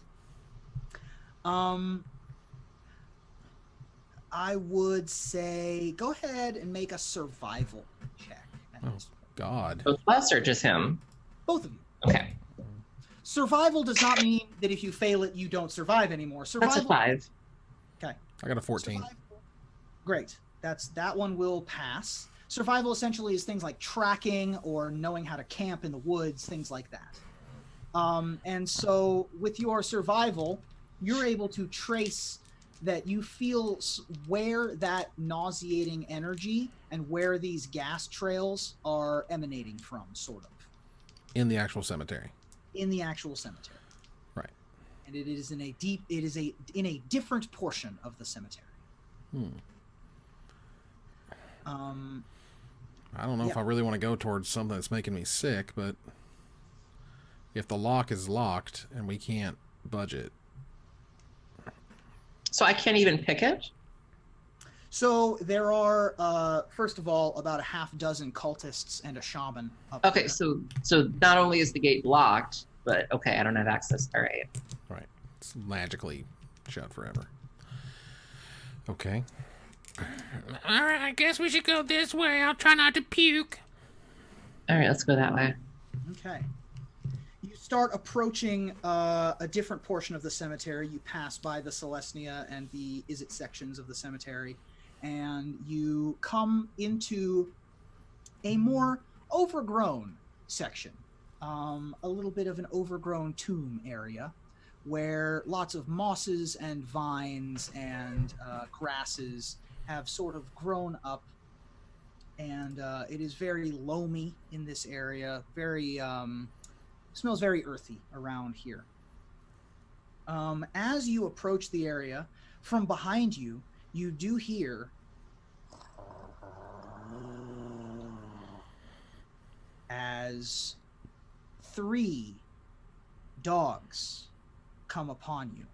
But not dogs in the traditional sense. These are carrion howlers that approach.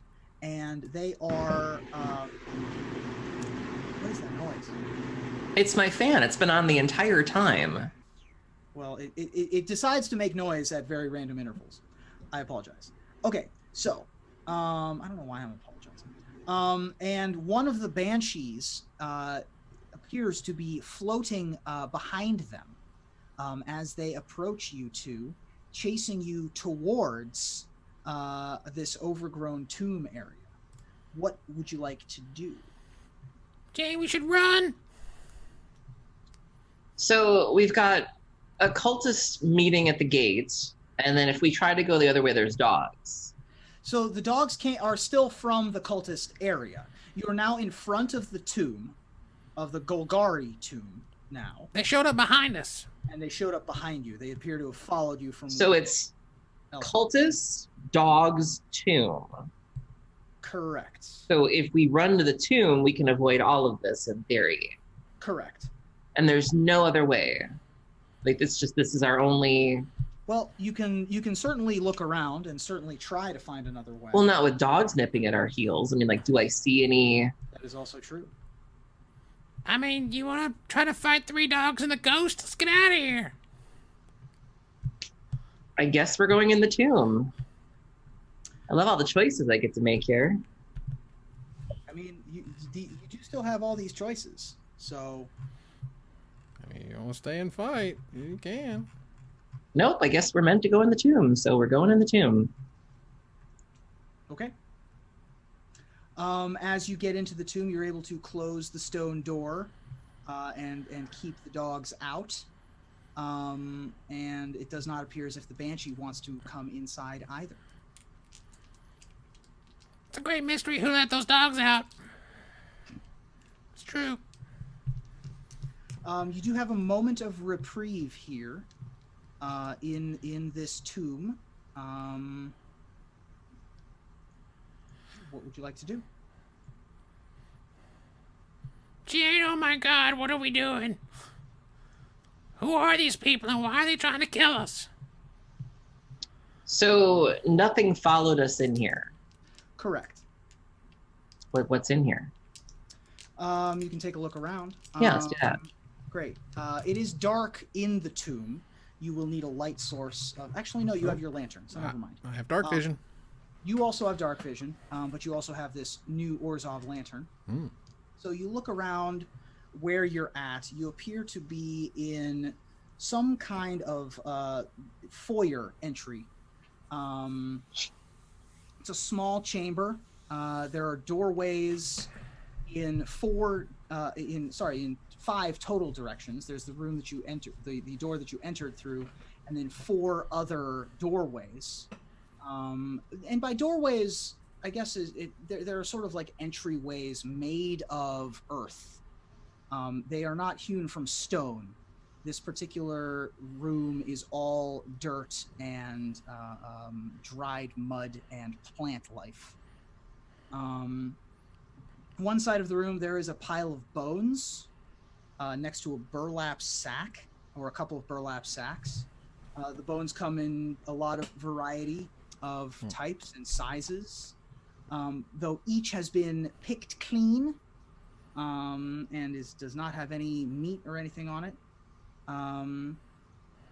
There's a box there that appears to have some tools in it. Things like leather gloves and aprons are on top of that as well. You look around the room, and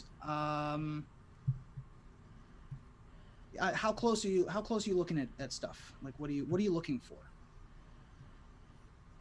I'm just looking around. Okay. I would say make a investigation check. 11. You see that on the 4 other doors, there appear to be some kind of sigils carved into the doors.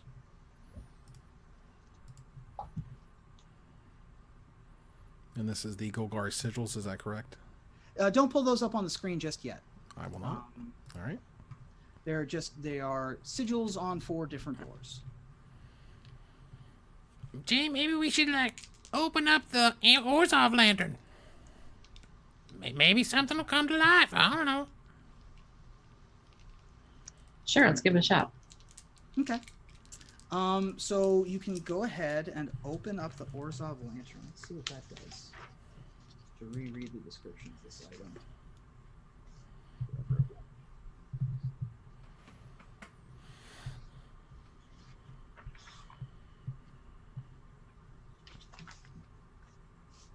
I don't know what happened to my lantern. There it is. Lantern is open with 100 feet of the corpse. Animates dead. Okay, so you open it, and that pile of bones begins to reassemble itself. Ooh.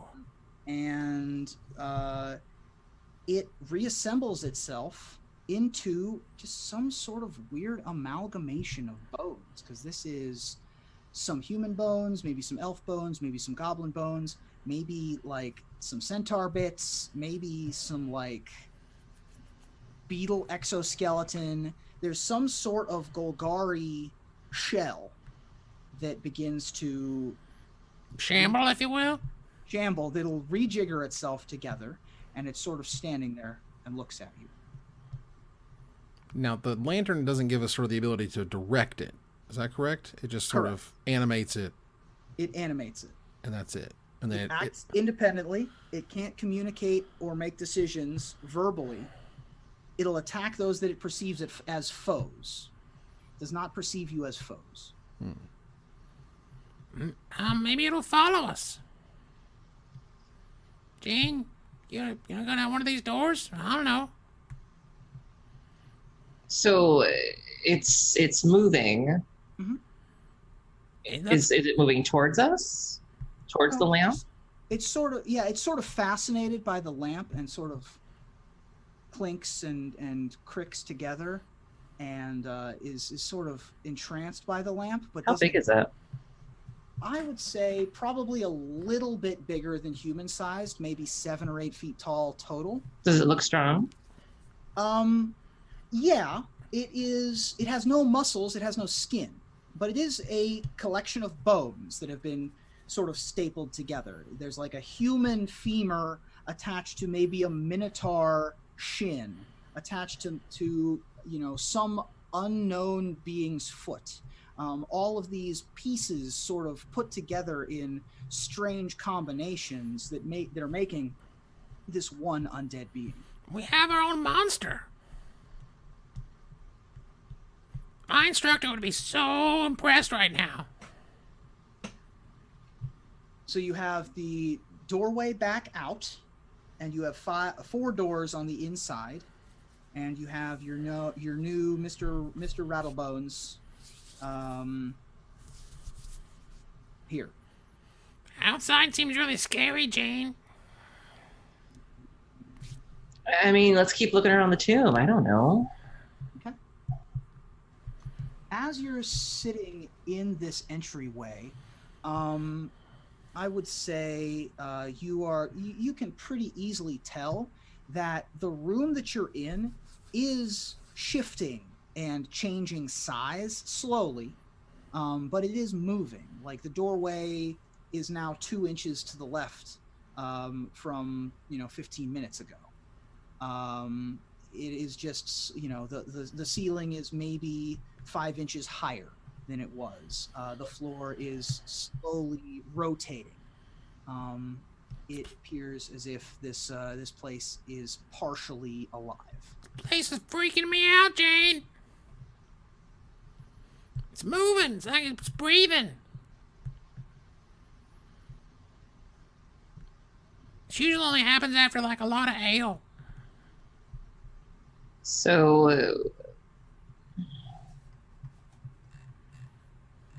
is the thing, so as we walk around, is the thing still following us? Yeah, I mean, this entry room isn't huge. This is maybe a 25 by 20 foot foyer. Right, so I'm saying if we keep looking, is it going to follow us? Yeah, it looks like it's attracted to the lantern, like a moth to a flame, and is sort of like just... All right, let's check out the rest then. Fascinated by a lantern. Cool. So you want to try one of the rooms? Sure. Or do you want to try leave? I mean, if he doesn't want to go outside, I guess all we can do is explore. I'm scared. Gerb. All right. So, yeah. First door on the left. Let's try it. Great. I will say before you do this, by the way, that you feel that this does not have that Boros energy in it, and so you no longer have the bonus to your spells that you think you might otherwise. This does have it does feel a little bit like you have a pit in your chest as you're in this particular environment. I don't like this, Jane. It's freaking me out. So you are going to try one of the doorways here. Is that right? I think I'd want to produce flame as one of my cantrips to like send the flame kind of down the way to see if there's anything that we can see. Cool. You produce flame, and you see, you can see that now better. There is a sign, not a sign, sort of a carving or an etching in the one piece of stone that's in the room, which reads, "May Svogthos stand in eternal watch over the Makta, or the Matka. May the Matka rest in the heart of Svogthos." I would say you can make a history check. Both of us? Sure. I rolled an 11. 2. You have no idea what a matka is, Gerb. Jane, you've dealt enough with Golgari types who've you've had to deal with in your day-to-day existence. You know that a matka is a sort of a leadership role within the Golgari, similar to a high priest. This place is probably a tomb to a high priest, and to that high position Golgari kind of leadership position. I thought a matka was something I had like dinner one time. Over in the Orzhov district. They make weird stuff over there. And yeah, with that check, that's sort of what you get. Yeah, if you'd like to open one of the doors, we can do that if you'd like. You also have the option to take a short rest in this room if you so choose. Now, for me, that would only reset shield. Is that right? So what a short rest means is that you sit for like half an hour or an hour, and you're able to do a number of things. You're able to use your hit dice to regain hit points. Mm-hmm. And because you're a wizard, you also get your arcane recovery.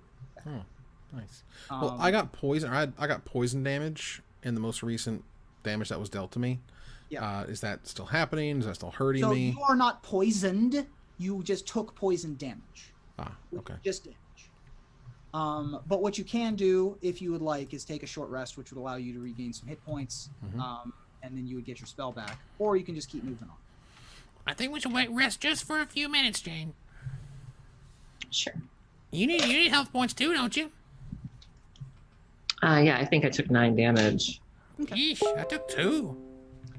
So the way hit dice work is that each of you are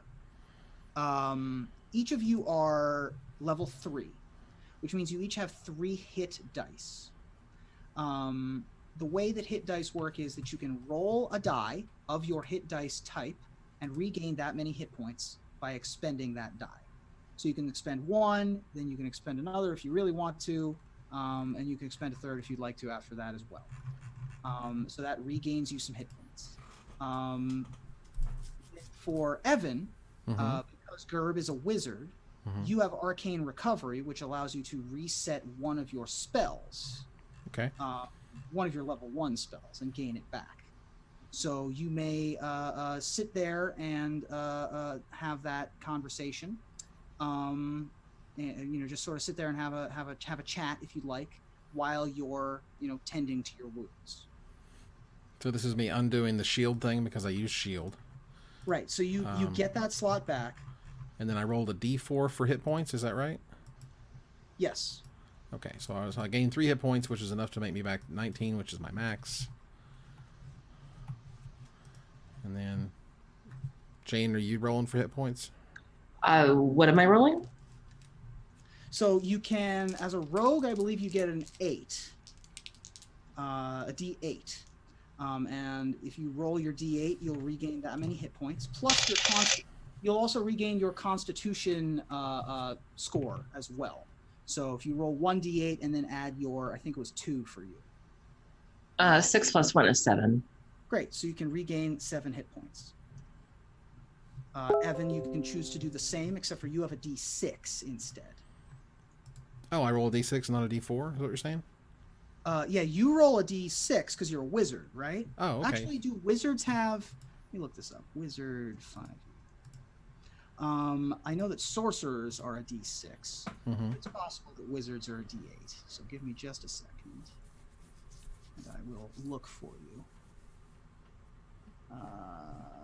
Oh, it is. Yeah, it's a D6. Okay. So D6 plus your Constitution modifier. It's kind of moot because I only needed to gain 2 health points. So if you expend 1 of your hit dice, you'll be back to full. Right. And Jane, you regain 7 of your missing 9, essentially. So I have 2 hit dice left, is what you're saying? Yes. Okay. Got it. Yeah, you are. So we'll say that that's occurred. During this hour that you're sitting here, you're able to better take stock of the things that you have. And the things that you've gained along the way. You learn that your holy water can be used, as I mentioned earlier.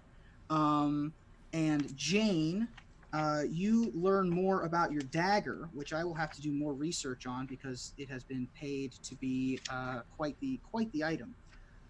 So I will have to figure something out for you later. But it is quite dangerous and can be still used as that vial of, or dagger of venom. That I mentioned earlier. No, nothing is attacking you at this moment. Nothing is poisoning you at this moment. You do still have that pit in your stomach. It's not a fun place for an Izzet wizard or for a Rakdos rogue particularly, but you do have this moment of peace. This place freaks me out, Jane. I don't know what to do. There's big scary monsters outside, and there's So a we've bunch already of doors seen inside. 2 of the rooms. So you have not seen any of the insides of the rooms yet. You said there were 4 doors. So there's a total of 5 doors.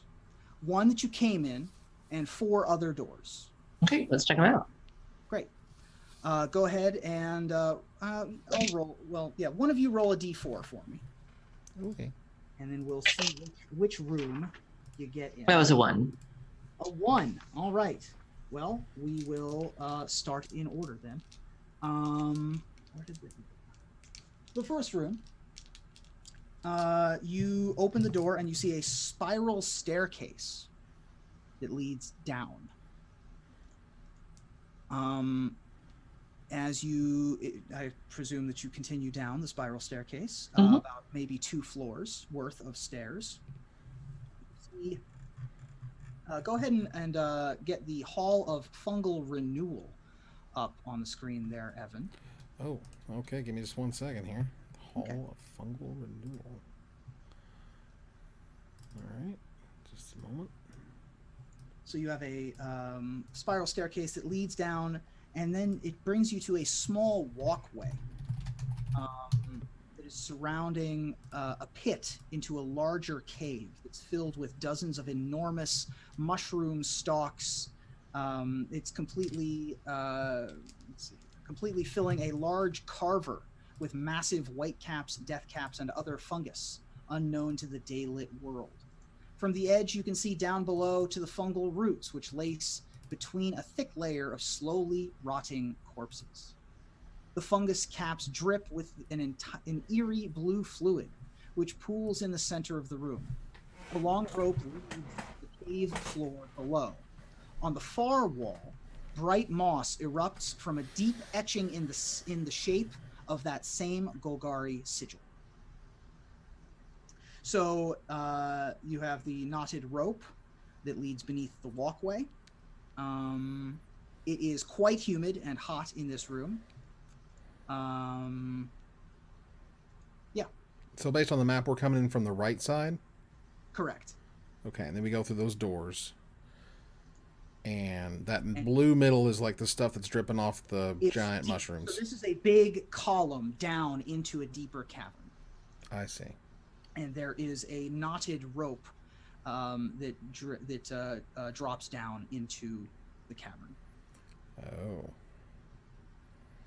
Do we hear anything? Nope. Maybe we should check out another door. Yeah, I'm not convinced there's any merit to going down there. Let's go to another room. Yeah. Okay. Before you head out, I would have you make a perception check. Okay. 17. 9 plus I'm not sure what modifiers. In this room, you do see the big sigil on the wall, and with a 17, you are able to see that there are translations to this sigil, one of which you can read. That is not in common, but perhaps in another, perhaps it's in Thieves' Cant, let's say. It appears as if the translation of this sigil is the syllable trem. T-R-E-M. All right, that's really interesting. Yeah, I'm not sure what it could mean. So Is there another room we can go in? There is. You can leave this room. Okay. And you can head to another room. If you want to just go in order, we can certainly do that. Yeah, let's do that. Great. So you head to the next chamber. But go ahead and pull up the Gallery of Reconstruction, Evan. Okay. So this place is certainly strange. There's a disturbing variety of experiments about.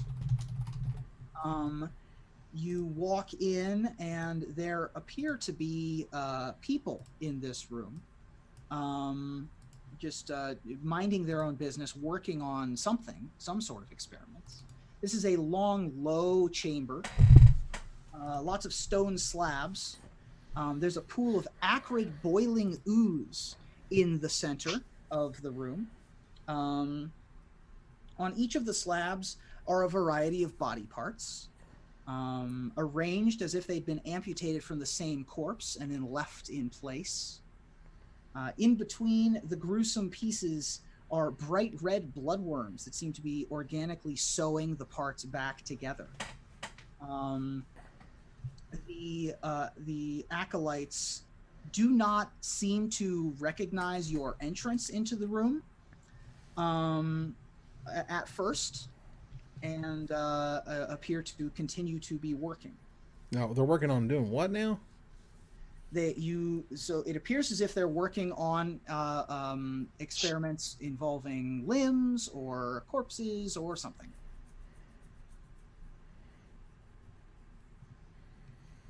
Okay, go to the next room. Limbs or corpses. Jane, you want to try talking to him or something? Does the lantern have any effect on them? No, and your buddy, Mr. Rattlebones, So he's still following us. Yeah, he's still following you, but sort of like shambling behind at a distance. Yeah, so he's still around. The lantern does not seem to have any effect. As you hold the lantern up, what are you doing with the lantern, actually? Well, I was just carrying it like you would just through dark rooms, like. Sure. Yeah, I mean, you are looking. This room is medium lit, I would say. And you take a look around, and yeah, you just, so far you haven't looked too closely. I was just giving you a lay of the land. If you want to look a little closer, then you'd have to look a little closer. All right, let's go to the next room. Okay. So you can leave that room with no issue if you like. Mm-hmm.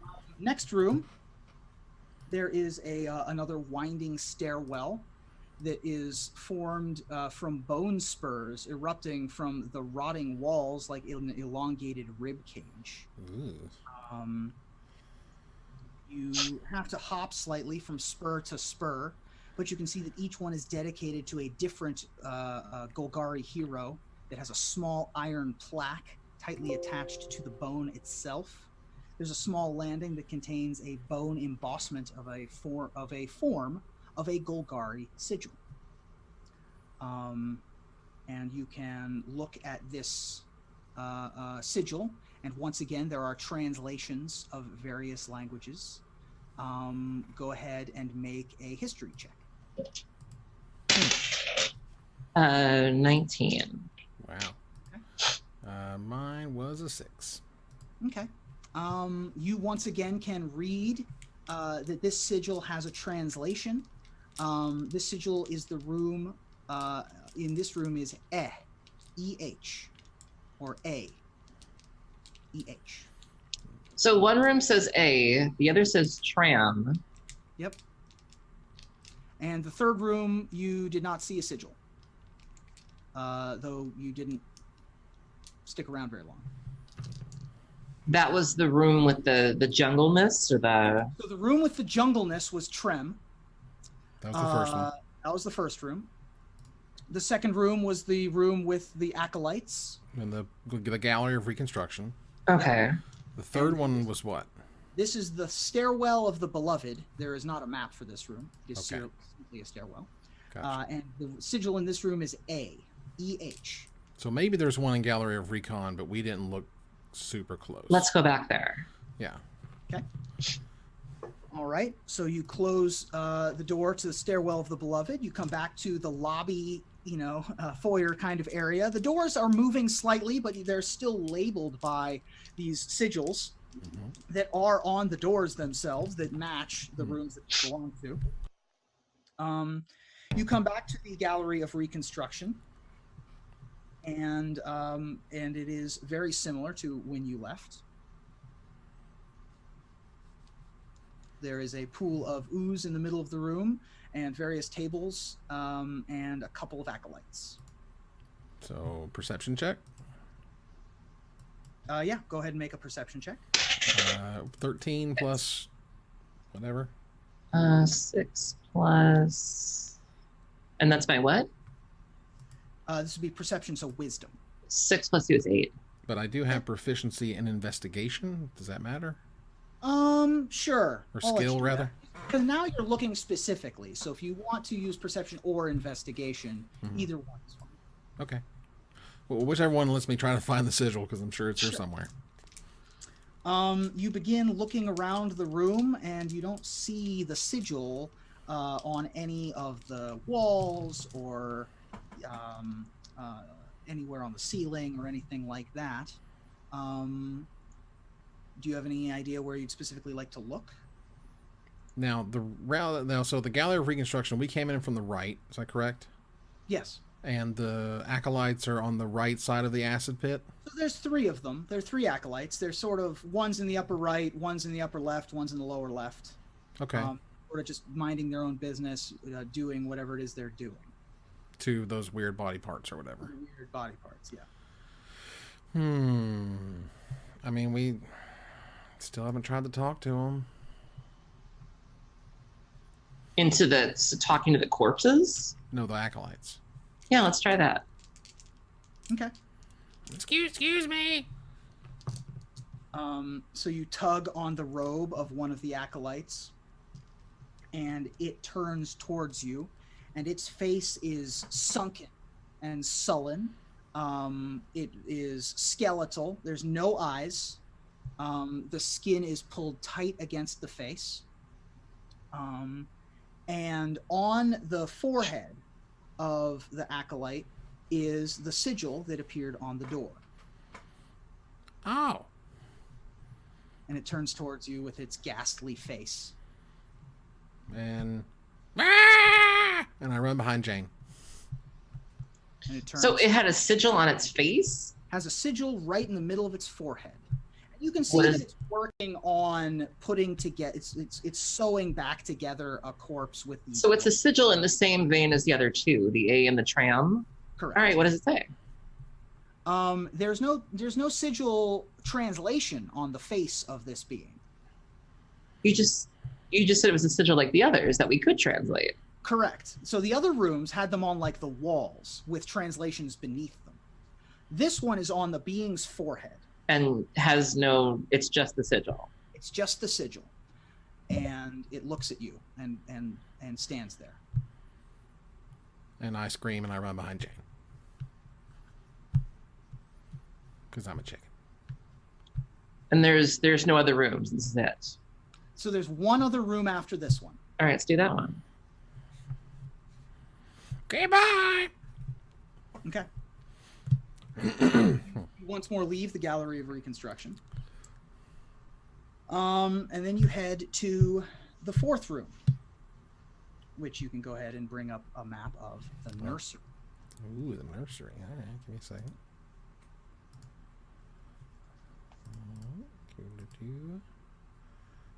The nursery. Oh, wow, it's a big one. Yep. So there is a chittering sound that echoes from the darkness of 2 caves that are carved into the walls along this long chamber. There's a Golgari sigil inscribed in a nearby wall, but your attention is drawn to the thick purple ooze pooling near the caves. As you peer closer, you can hear a slurping sound as if someone or something in the darkness is drinking the fluid. Suddenly, that chittering sound echoes in the cave, and you see the gray carapace of a large insect skitter into the room. And I think that is where we will pick up next week rather than get into another combat this week. Okay. So you are in the fourth room. There is a sigil, and something is crawling towards you. It appears to not be particularly pleased with being interrupted. So, that is the end of this week's Mikes and Magic. Thank you all so much for joining. I appreciate everybody watching. Absolutely. And all of the bits that you gave and all Thank the you. donations from everybody. Thank you so much. And thank you specifically to Queen Marchesa and Chris RD19 for your Yeah, thank you very much. for all of the items. A bit of a different kind of adventure this week than the one last week, and we'll see how it goes. So, Evan, you can go ahead and do the outro if you'd like. All right, I'm trying desperately to pull up Streamlabs. Why are you doing this? All right, because that means I wanted to thank our subscribers that we had for today. Interesting. Why is it not showing me those? That's weird. Well, I know Chris RD19 resubbed. I can see that in the chat, which is awesome. Thanks so much for Chris. He mentioned if we could throw in a twist of fate for his subscription, that'd be great. Thunder Voice 1 has resubbed for 16 months. Thank you so much. That is appreciated. And I believe there was one more, but God help me, I can't. Oh, and Camel Drags noted they made a successful save versus wallet check and back for another month. Nice. Excellent. So thank you guys so very much for that. Thank you. Quick reminder, we won't be live tomorrow for our regularly scheduled Magic Mics because of Gen Con happening. Yep. But we will be back in 2 weeks. And in 2 weeks, do we have our preview cards in 2 weeks? We have a preview card a week from tomorrow, yes. Great. Okay. So it should be a pretty freaking good show. That said, that was another episode of Mikes and Magic. You'll find archives on the YouTube channel or our podcast feed. Before we go, I want to thank my co-host, Aaron Campbell. Thank you, Aaron. Thank you for having me. And, of course, a big thank you to our Dungeon Master, Ruben Bressler. Thank you, Ruben.